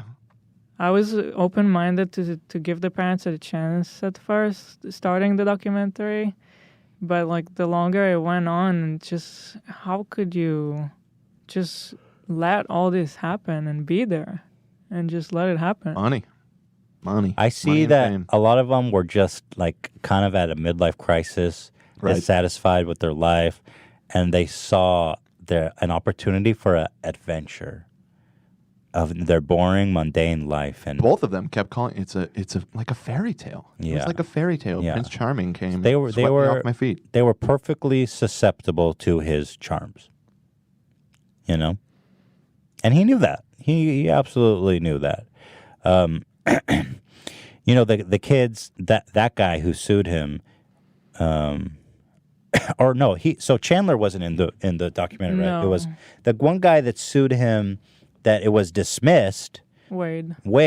So Oprah asked him, "Well, why did you sue him? You know, like what? How isn't that proof that it's about money?" And he says, "Well, it's the only way I could get them to listen to me. I felt like there was this great injustice. I wasn't thinking about money. I wanted to put it in front of a court, and I wanted people to have to listen to me and to what happened to me and what I have to say." Also, using the same platform that he used before to defend Michael. So powerful. That This point. guy went on trial twice defending Michael Mhm. when he was brainwashed, and he didn't understand the whole picture. He didn't understand he's been abused, and he was the super fan of Michael, and he couldn't imagine Michael going to prison. He was like, "I gotta save him." I mean, you gotta hear him explain it. Obviously, I'm Yeah, not doing it justice, but No, you're doing good. to him, once he had this breakdown and understanding of what happened to him, and he wanted to correct the record, it kind of makes sense that he would want to do it again in front of court and have the word hear it too, so that he's not. He doesn't have to live with that guilt, and Yeah. that shame. He wants to redo it. That point struck a chord in me because it makes so much sense. I want to get back on the stand and tell the truth this time. I just keep seeing people always saying, it just seems so, like they can't trust him because he changed his story, basically. They just can't find him trustworthy. But it's just, you got to understand child abuse. Well, that's why to those people I always say, you should watch the documentary because that's pretty much the main thrust of it, is explaining how that's possible. Yeah. And if it was just one person, you know, I'd maybe be a little bit more sympathetic to that attitude that, you know, maybe they're just trying, this is a scam or whatever. But I mean, these allegations have been around forever. Yes, he was never put in jail for it, but eventually, you know, when I think it's 5 people have come out saying that this happened to them. I think there's 5 in total. Yeah. You know, when there's that much smoke, there's usually fire, especially when there's tons of footage of the guy being a creep with children. Like we just watched. The volume doesn't even matter. You just I mean, come on, we're looking at, just use your brain. But also with the way the response they're getting from the whole world, Discourages. it's really discouraging other people to come out. So that's why I kind of entered the fray to begin with, is because I had made a tweet saying that, you know, Michael Jackson is a child predator, and I didn't see anyone voicing support for these victims that I saw as dudes whose life and family was torn apart by this heinous crime and now hated by the world.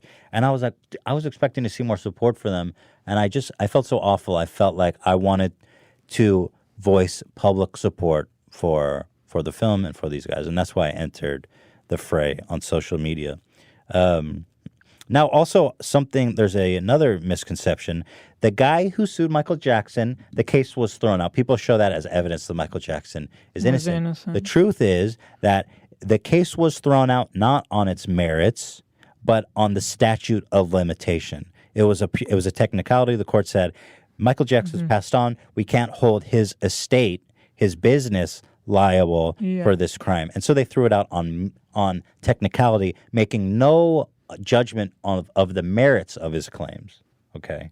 Because it's like if you're saying child abuse happened at a school, you're going to sue the school, right? Or like, yes, it doesn't it's work his like company. that. He's not part of it The anymore. company is not, yeah. It's like Walt Disney abused me, so I'm suing Disney. It's Yeah. like, well, it's a different, whatever.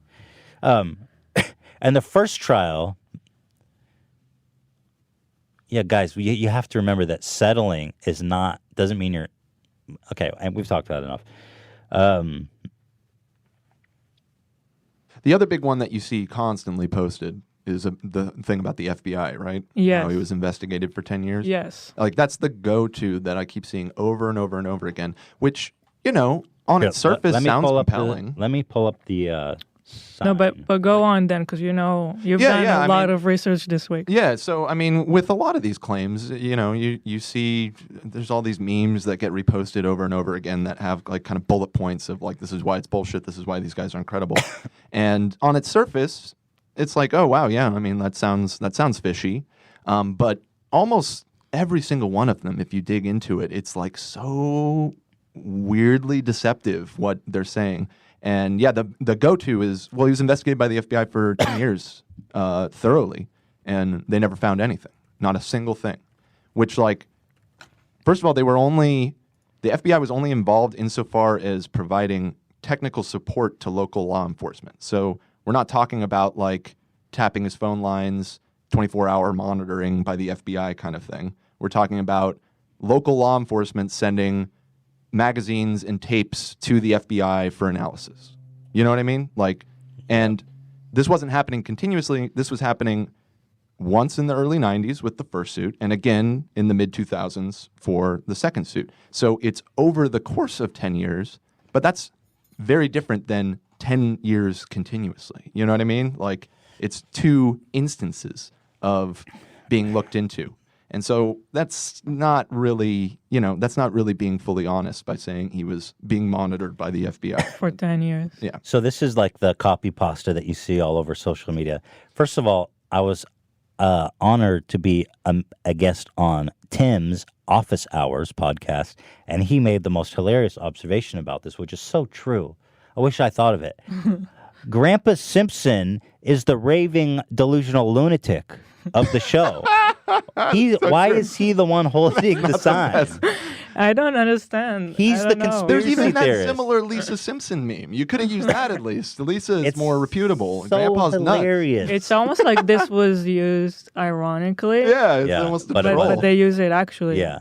That's a very funny point. And the funny thing is that these guys are saying, oh, we did our Ethan didn't, but you didn't, whenever someone speaks, they watch you didn't do your research. All you did was watch a documentary, and now you're an expert. But these people are just sharing a meme of Grandpa Simpson, who's the crazy delusional character in the show, holding up a sign. It says, Michael Jackson was monitored by the FBI for 13 years. His house was searched 2 times by more than 70 officers. Not true. I mean, highly exaggerated. It wasn't monitored for 13 years. That's flat out false. Hundreds of kids were interviewed. Some were offered money.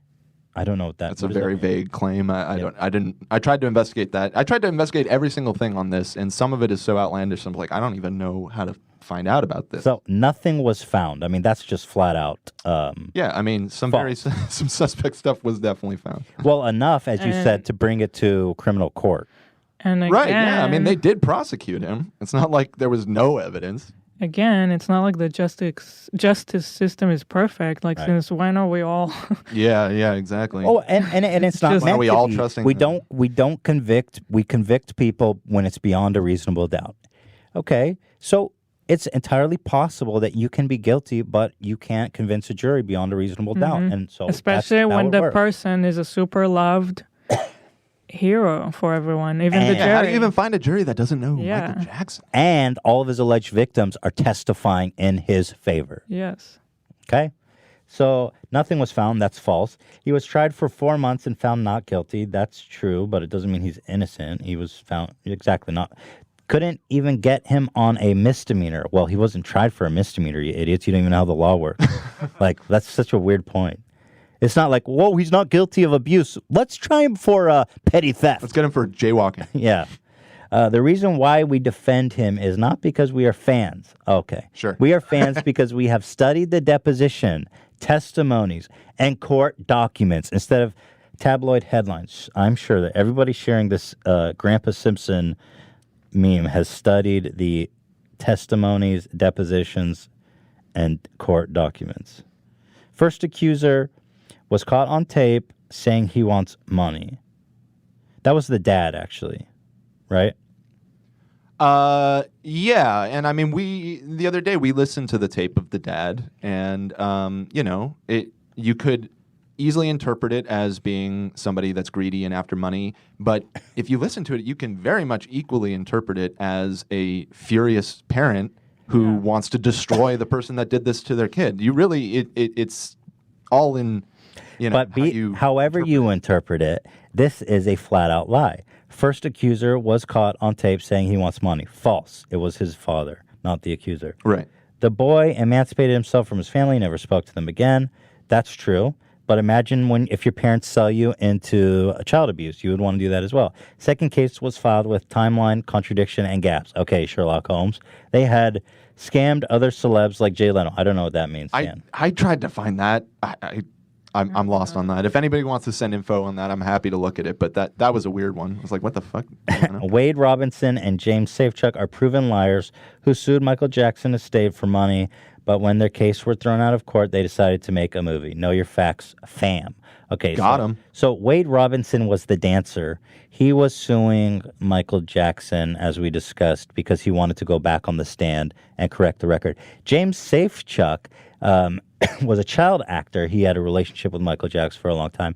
As far as I could tell, never sued Jackson, never sought money, never sought any monetary damages or compensation. In fact, he burned hundreds of thousands of dollars of Michael Jackson memorabilia that was given to him and his family. To be fair, he did at a late stage in the lawsuit join Wade. That's what. That's what Wade sued. That's what I'm getting to. Okay. So Wade Robinson was suing him, and I think when they met in collaboration for this.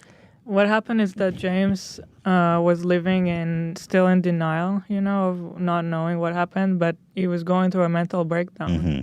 And he saw Wade Robson talk about it on TV, and that kind of triggered him to come to terms with what happened. And right. And so they added him to the lawsuit as a they just added him basically to so yeah.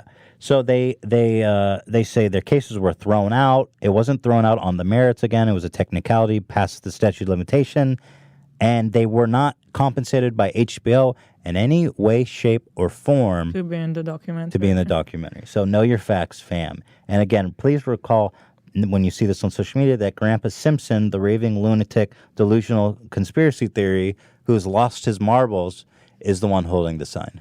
I don't understand this whole movement of like, oh, you're just gonna believe a documentary. It's like, sorry, but what's wrong with documentaries? I really trust HBO. I love it, everything they make. Good. Well, HBO is extremely credible. They have to go through so many lawyers, absolutely, so many approvals. Oh my God, they're putting the whole company on the line. You know, they say I always hear people saying it's unvetted, unproven.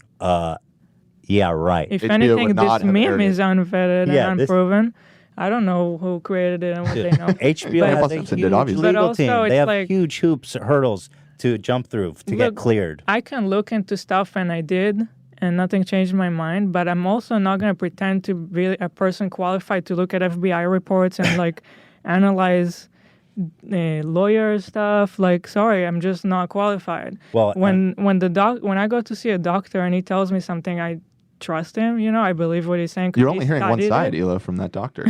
Well, and what's wrong with a documentary? I mean, a documentary is a source of information as much as a book, a movie, a magazine. I mean, it's a collection of knowledge. It's anecdotes, it's stories. A documentary is a movie made for the purpose of spreading knowledge. And this one happens to be a good one. It's the first-hand account you can watch of people that were in the room with him. Sometimes there are bad documentaries, and Sure. you can tell. Yeah. And, I have some intuition that I can trust. HBO is not a network that puts out tabloids. Let's put it I that just way. don't understand this. It's like a movement now where Anti-fact. you just believe what people tell you. It's like Or well, no, it's a movement of like, oh, that's cute. You actually believe that? yeah, I don't know. Well, again, I mean, I think it all comes down to this sort of smearing of the subjects of the documentary and questioning of their credibility. Which, again, I mean, I won't go point by point through it right now because it's really arduous. But if all those people that are saying, "Oh, do some research," I encourage them. You need to do some research. Actually, follow up on these statements that you're seeing that are trying to counter the narrative, because almost every single one of them are highly deceptive in the way that they're worded. And a lot of the facts are so much in dispute, so much that nobody has. Like, there's one claim that I always hear, and that supports my claim that Michael was a child abuser. By the way, before I get too deep in that, can one of you guys find out what was originally on the sign? I'm really curious. I feel like that could be really, The really original Simpsons episode. I vaguely remember. I want to find the original picture. Yeah, but what I was saying is that there's one claim that the police took pictures of Michael's penis, and that the child was correctly able to identify a marking on his penis. Now, we were not able in any way to corroborate, or there's a lot of claims like that it's just how you can't possibly know if it's right or wrong. So I'm not bringing that up. That's not an undisputed fact, but there's enough, Yeah. I think, to draw a very, very clear picture. I'd love to see what was originally written on that sign, that somebody said, I'm going to erase whatever Grandpa Simpson has and write this, and people will accept that as fact. I really want to know what was there.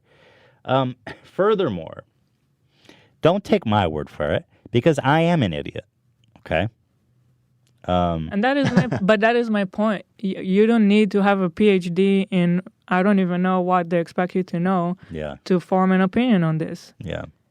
That's how would you go on with your life? You can't do anything then if you have to question everything. Well, I always find it so rich when people, I built my whole career on sharing my opinion. I have a very strong opinion. And when people agree, they get very excited and they laugh and they love it and they feel like they're on the same team. But when they disagree, all of a sudden it's Ethan stick to comedy. Ethan is always wrong. His opinions. It's like, dude, Ethan needs to stop sharing his opinion and stick to comedy. Yeah. It's like, I built my whole career on sharing my opinion. This is what I do. This is what I do. But so don't take my word for it, okay? For all of the discrediting you see on social media among Michael Jackson fans, this movie received 97% on Rotten Tomatoes, and among top critics, it has 100%. Now, I'm not saying that to say that critics are correct about everything. I'm only merely exemplifying that every movie critic, 97% and 100 of top critics, watch this. Their whole livelihood is judging the merits of a film. And they all said there's something credible and compelling about this film that it's worth watching. Yeah. 100% of them said that.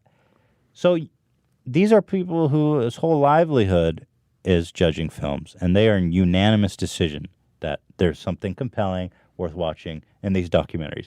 And Louis Theroux recently, again, thank God, because sometimes I feel like I'm living in crazy world here.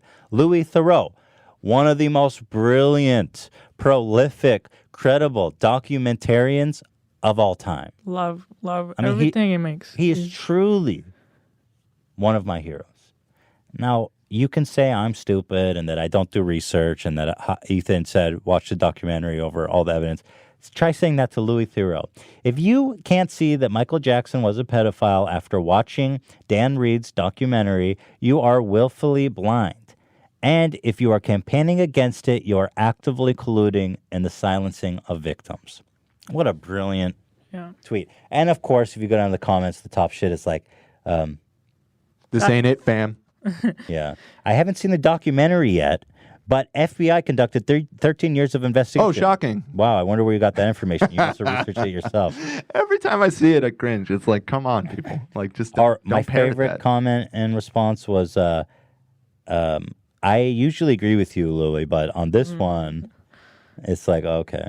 The second part what he said about silencing victims is just so true. It's so important. And that's just what's so painful for me to watch with the way people are just talking shit about this two guys and in general the victims.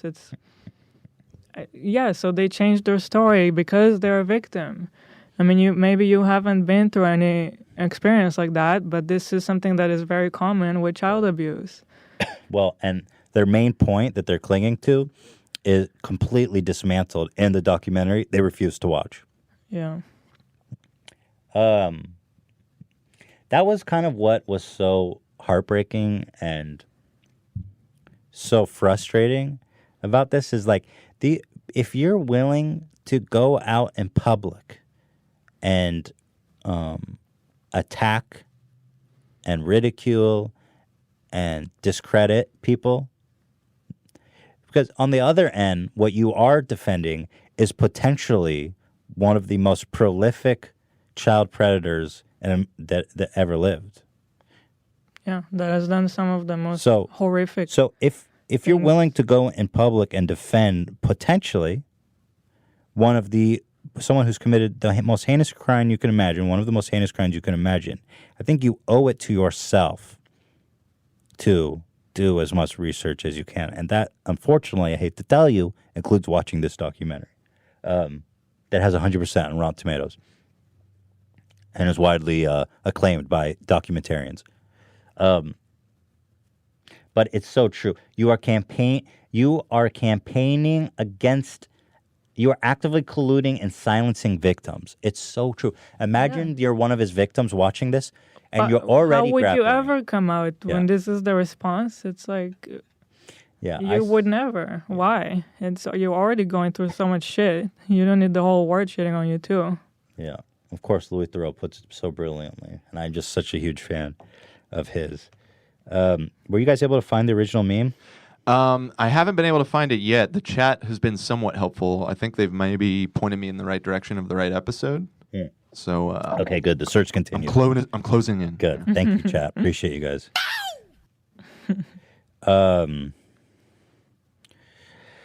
So that's kind of, and then I see this too, which I mean, I see people saying this. Been 2 hours already. They say to me, "Oh damn," they go, "Well, I believe that Michael Jackson did the crimes he's accused of, but because he's dead and can't defend himself, it's wrong to drag him." Yeah, that. What? That statement to me is profoundly dumb. It's because you're on one hand saying, yes, he is committing the most heinous crimes, that he never lived he never got taken to justice for destroying so many family and so many kids. He never got the justice he deserved. And so on one hand, you're like, he is a heinous criminal. But on the other hand, he can't defend himself. So let's not talk about it. How do those two ideas coexist? How? They don't. I don't even know what to say about it. So if he was a huge, awful child rapist, we don't deserve to know? Let's not talk about it. I would like to know. It's so important because one, a lot of people say, well, he's dead. What does it matter? Okay, their survivors of his crimes are very much alive. Their pain is very much alive. Their families that were ripped apart is very much alive. And two, if we as a world enabled Michael Jackson to commit such heinous crimes, if we were collectively groomed and cast under his spell, that is something that we as a world need to grapple with and understand and make sure that we don't enable people to do it again. Mm-hmm. So should we talk about him? Should we let it go because he's dead and it doesn't matter? That is absolutely profoundly dumb. I mean, I don't understand that. It's the way I see that is just it's kind of like a Michael Jackson apologist in that denial. Like it's like I don't want to talk about it. You're kind of still in denial. I don't want to talk about it. I don't want to think about it. Kind of like He's the victims were. Right. Exactly. It's proof that they've been groomed. Because I don't want to talk about it. You're starting to understand, yeah, maybe he did do something wrong, probably most likely did, but I don't want to talk about it. Yeah. Let's not talk. He's dead. I don't want to drag his name. What are you, his best friend? Well, you don't owe him anything. I don't want to talk about it because he's dead and I feel uncomfortable. What do you owe him? Since when is that even a thing? What? I don't want to know the truth. He's dead. What does it matter? I don't want to drag his good name. He's passed on. He can't defend himself. Okay, let me speak for him. I didn't do it. That's ignorance. Hit me with that make a change, would you? You got it. There were even more on those facts, right? But second. Oh no. There we go. Ooh, I'm gonna touch a kid for once in my life. Ah, Jamon, it's gonna feel real good. Gonna touch his penis. Gonna feel alright. Ah, Jamon! This isn't going very well. No. For once in my life. Oh, that's Stevie Wonder. Oops, sorry. Ooh, sorry, Stevie. Wrong. Sorry, Stevie. Wrong pop icon. What's that one song about Someone to need me? Is that Stevie Wonder as well? Yeah. No, there's a Michael Jackson song about all night long. How's that go? That's Lionel Richie. Oh. No, come on. He's got one. Dance with you all night? Yeah, all night. Oh, rock with you. Rock with you. I want to sleep with you all night. I want to touch your penis all night. Don't ever tell your parents ever. I like that tight little butthole. Everybody, I want to sleep with you. Hey, all night. Throw your hands up, Eli. Want to lick that butt all night. Don't tell your parents what happened because I love you and you'll go to prison forever. Put up your hands, everybody. Did you get your passport? Did you get your shots? Do you want to come with me to Neverland? How stupid To would I Neverland. be to do that? I want to rock with your dick out all night. Don't ever tell anybody what happened ever. Right? Right? Anybody? Oh, man. Is chat enjoying this or should I stop? You should maybe stop. Okay. Yeah, I don't know. Yeah. Sorry. That bad, huh? No, I mean, I just don't think you should put it out publicly yet. You got to put some polish on that and, a little production. Right. I want to Like a good demo. sleep with you all night. If you love me, you'll stay in my bed. I want to be with you. I don't want to, Michael. I want to sleep on the floor all night. No, the real question, can you separate the art from the artist? Yeah, that's a tough one in this case. I think it's too fresh. Yeah. I can't currently listen to Michael Jackson. And I doubt that I'll be able to for the...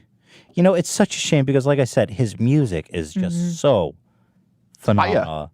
R. Kelly, I can live without. I believe I can fly. I believe I can get my passport papers before I leave to America. No. Currently, I feel like I cannot, too. Because actually what the documentary paints is a picture of a man who his whole life and everything he did revolved around his sexual deviance. He was a man who the music, the act, performance, the fame, the magic, everything was a vehicle to get what he wanted from these kids. And I feel that That's rough. I'm sure that that's not true. I'm sure he had love for the music, and he was a good, complicated guy, a decent guy in many ways, a loving guy in many ways. Well, I mean, didn't he do tons for charity and all that kind of Well, stuff? But, absolutely, I mean, again, that's the thing with abuse. I mean, you could be abused by your father. Of course, the man no, can be a doesn't take anything away from it. could be a good guy still, and do that's horrible things. Of course, it's really complicated. It always is. Right. Absolutely right. But for now, I think that I'm not listening. I personally am not listening to Michael Jackson. I can understand it when it's so fresh, but Yeah. I think I personally am able to do the separation. Like, I'm not going to You jamming out? I mean, I'm not going to Listen go to listen Thriller to him on tonight? the drive home tonight necessarily. I'm not going to go out of my way. I think I need some time to. That's fair. I don't think I'm ready to listen to Michael Jackson. I mean, my yet. go-to, like one of my favorite directors is Woody Allen, which obviously has a ton of baggage associated with him. Yeah. I'm not going to not watch his movies because of that, though. The movies, to me, it stands on its own as a piece of art. So. Yep. That's right. I get it, though. Well, you know, a lot of people say about Wagner, right? He was a Nazi sympathizer. But it's been a while now. Like more than sympathizer. Well, he was a Nazi. Yeah. He was a straight-up Nazi. People like Wagner. So, I don't know. Maybe in a couple hundred years I can... Ride of the Valkyries, though. Shit's do you, fire. now, what do you actually think that Man in the Mirror was about? No. I'm looking at the man in the mirror. I'm asking him to not rape any kids. I think he was trying to coach himself out of it. And if you think any different, I've got a bunch of alarms in my doorway to alert myself when people come to take you away. Ooh! Na na na na No, got it. Yeah, here we go. Hey, everyone, put your hands up. Zach, Thanks for coming what are you out. What are you doing with that? Hey, everybody put your hands up. We got a special guest here tonight, Michael Jackson, everybody. We thought he was dead. I'm looking at myself in the mirror. Ooh, there's a naked little boy behind me. Ooh, I got to wrap this song up real quick because there's a little boy I got to fuck and I want to fuck, but his head in my lap. All right. No more. Zach. All right. Special guest, Michael Jackson, everybody. Give a round of applause. Incredible performance. Dave, were you able to find the Grandpa Abe meme? I have not been able to find it, and Chad's been on it too, unless I missed it. I'm so curious. You know it's something so good. Like somebody claimed a specific episode was actually Treehouse of Horrors episode. You know the sign says something like totally nuts. Yeah, probably. Yeah, I mean that character is a loon.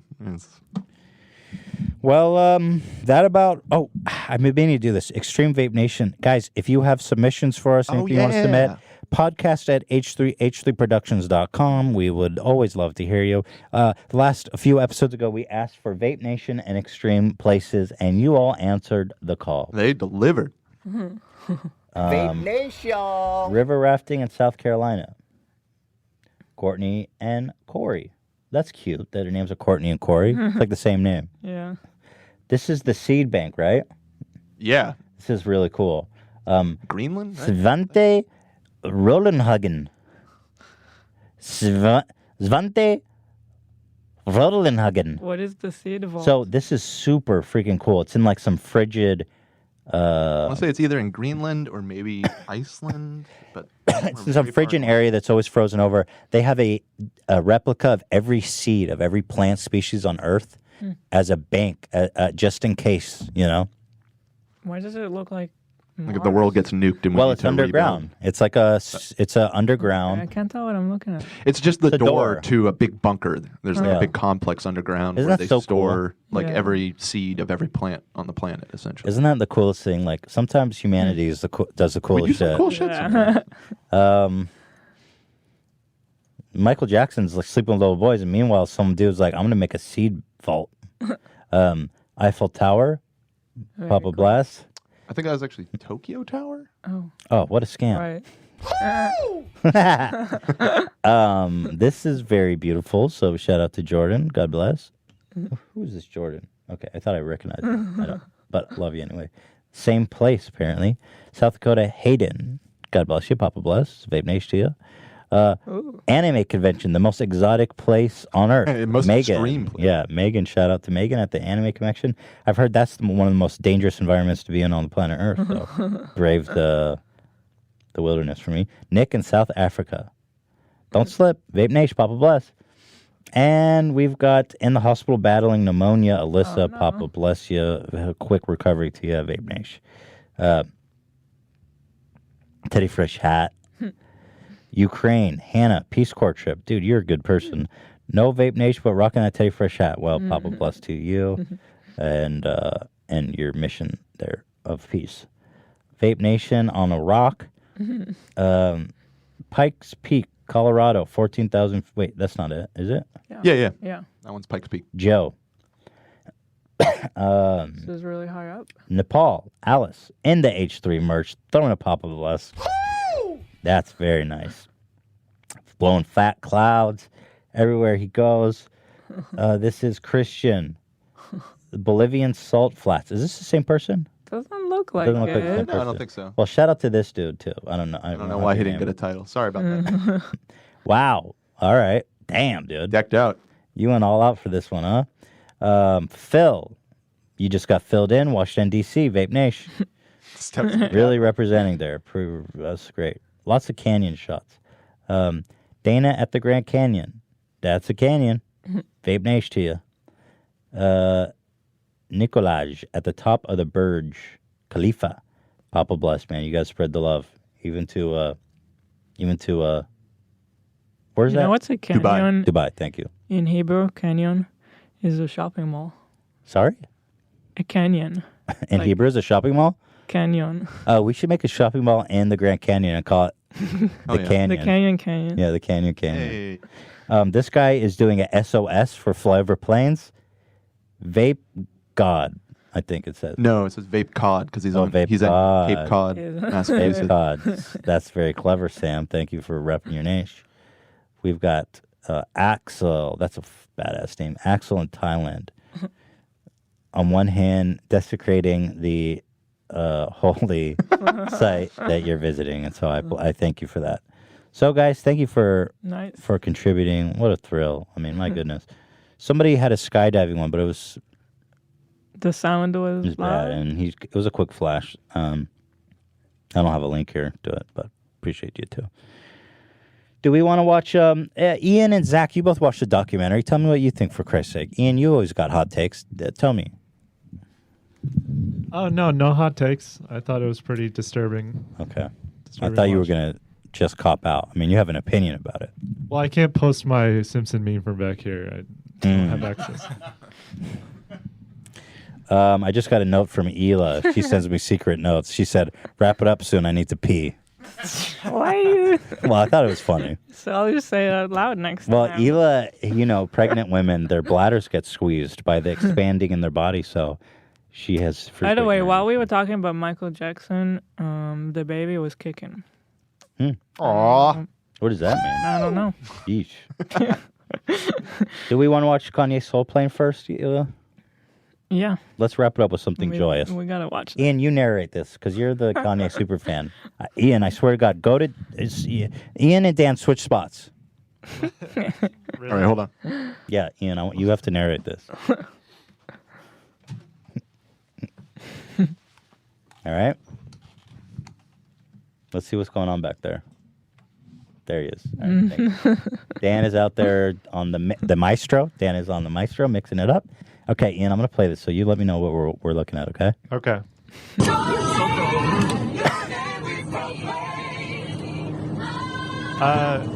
So he was in Seattle doing his church service at the Adidas headquarters on Tuesday. And then this was on the plane flight back to Calabasas. Did he charter the whole plane? Are these all crew? strangers? No Just way. like- Yeah, he just inspired. Yeah, the plane. No, this is all his crew, right? I would believe so, yeah. I like to imagine there's one guy who's not, and he's just hating this. That guy in front kind of looks confused. The camera's on? I'm sure that, I don't know. They sound way too good. I think this. Yeah. No, that's his gang. I think this probably were performing at the church. I love how happy Kanye looks. He's been looking so happy lately. Yeah. It makes me happy. Yeah. He's all smiles. Mm-hmm. Do you really want me? Hey, hey, hey. Right? Do you really want me? Oh! All right, thank you, Ian. Anything else you want to add, Ian? Now that you're in the hot seat, put the camera on Ian and let's talk to Ian. Ian. Oh boy. When can we get a PowerPoint? There's not been a lot of spicy stuff for a PowerPoint. Or are you being too picky? Yeah, I think he I might am be. very picky. I am very picky. Ian, tell me, you watched all 3 parts of the documentary. Did you went in neutral? Is that right? Pretty much, yeah. And you came out neutral? I mean, it's definitely, it's not a difficult task for me to distance from Michael because I'm not You're not a Michael super- listener. Yeah, okay. It's interesting to watch, kind of removed to see, because he is a hero to so many people. So watching them struggle with that has been it's interesting to dig into for sure. But yeah, it's more than likely some bad things happened. More than likely. You heard it here from Ian Adult. You can call me stupid, but you cannot call it Ian stupid. That guy puts together PowerPoints like you've never seen. All right, Ian, thank you. Thank you. You guys can switch off. Remember, ladies, he is single and he's going to the movies by himself, which is so tragic and adorable at the same time. You can save him. Should I give your Instagram name or no? You can find it easily. Dan is also single, is that right, Dan? Yeah, I mean, yes. Dan doesn't like girls too young. What's your bottom? Your barrier for age? Like Ian Well, does? not too young, but I mean Ian is younger. Dan is older. Dan, your barrier for entry is 25, right? Yeah, that's a decent floor. I'm not- 31, so I mean, Yes, right? thank- That seems exactly. about. And Ian is like 23, so there's a big, Yeah. Ian could get some. It just sounded funny. Yeah, okay, fine. I'll give you that. But I'm just saying Dan is a very eligible bachelor. He's handsome, he's gainfully employed, he's smart, he's insightful, and he is very, very single, ladies. Speaking of Bachelor, we never talked Maybe about not the very, Bachelor. very. Yeah, I don't know That why. sounds yeah, bad. That's desperate. Yeah. I am so fucking single. Zach is taken, right, Zach? I am a taken man and very in a very happy relationship. All right, well, Damn. she's not Get the fuck watching. outta You don't here, have to man. try so What are you hard. even doing here? Does she watch this, Zach? Yeah, she does. Okay, so Oh. she'll have heard that. Yeah. Is there anything you want to say to her? Highlands, how you doing? Aw. Not as you. romantic as the first. Aw. Linz is her name? Lindsay. Lindsay. Yeah. Lindsay, you got a great guy. And you Lindsay, should- those jackets you make are fire. Just gonna put that out there. Jack's always got the Dan, coolest do jacket. you go watch movies by yourself? I mean, I have. It's not a weekly occurrence for me. Is there anything adorable, and cute, and vulnerable you can share with us? You know, it's No. not as pathetic as you're making it It's sound. cute. It's adorable, Ian. It really is so sweet. Oh man. No, okay. No, there's nothing. There's nothing sweet about me. I'm cold, bitter, and. Well, if that's what you're there you into, go. Dan is Yep. single. Yep.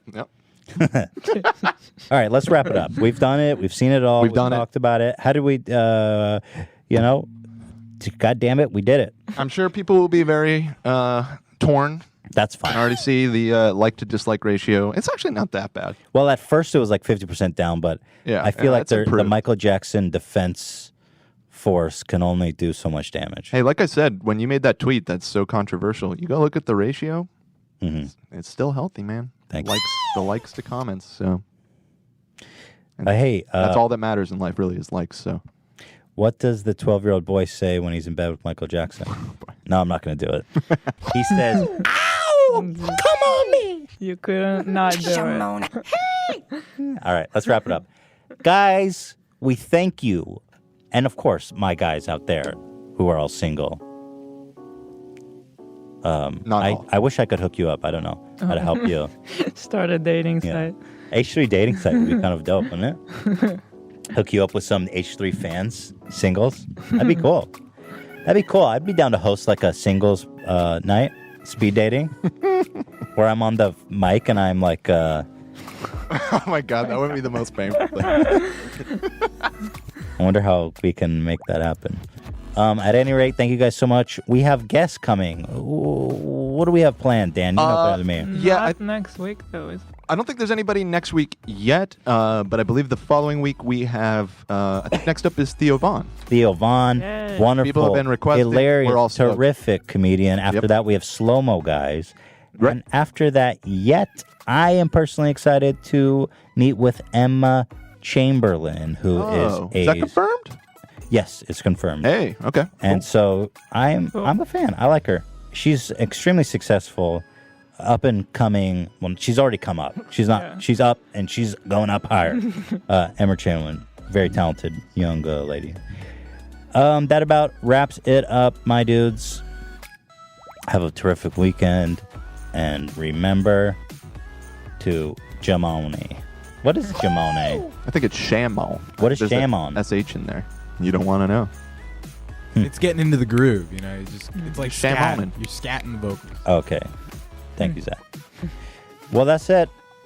So, Enjoy the weekend. love y'all.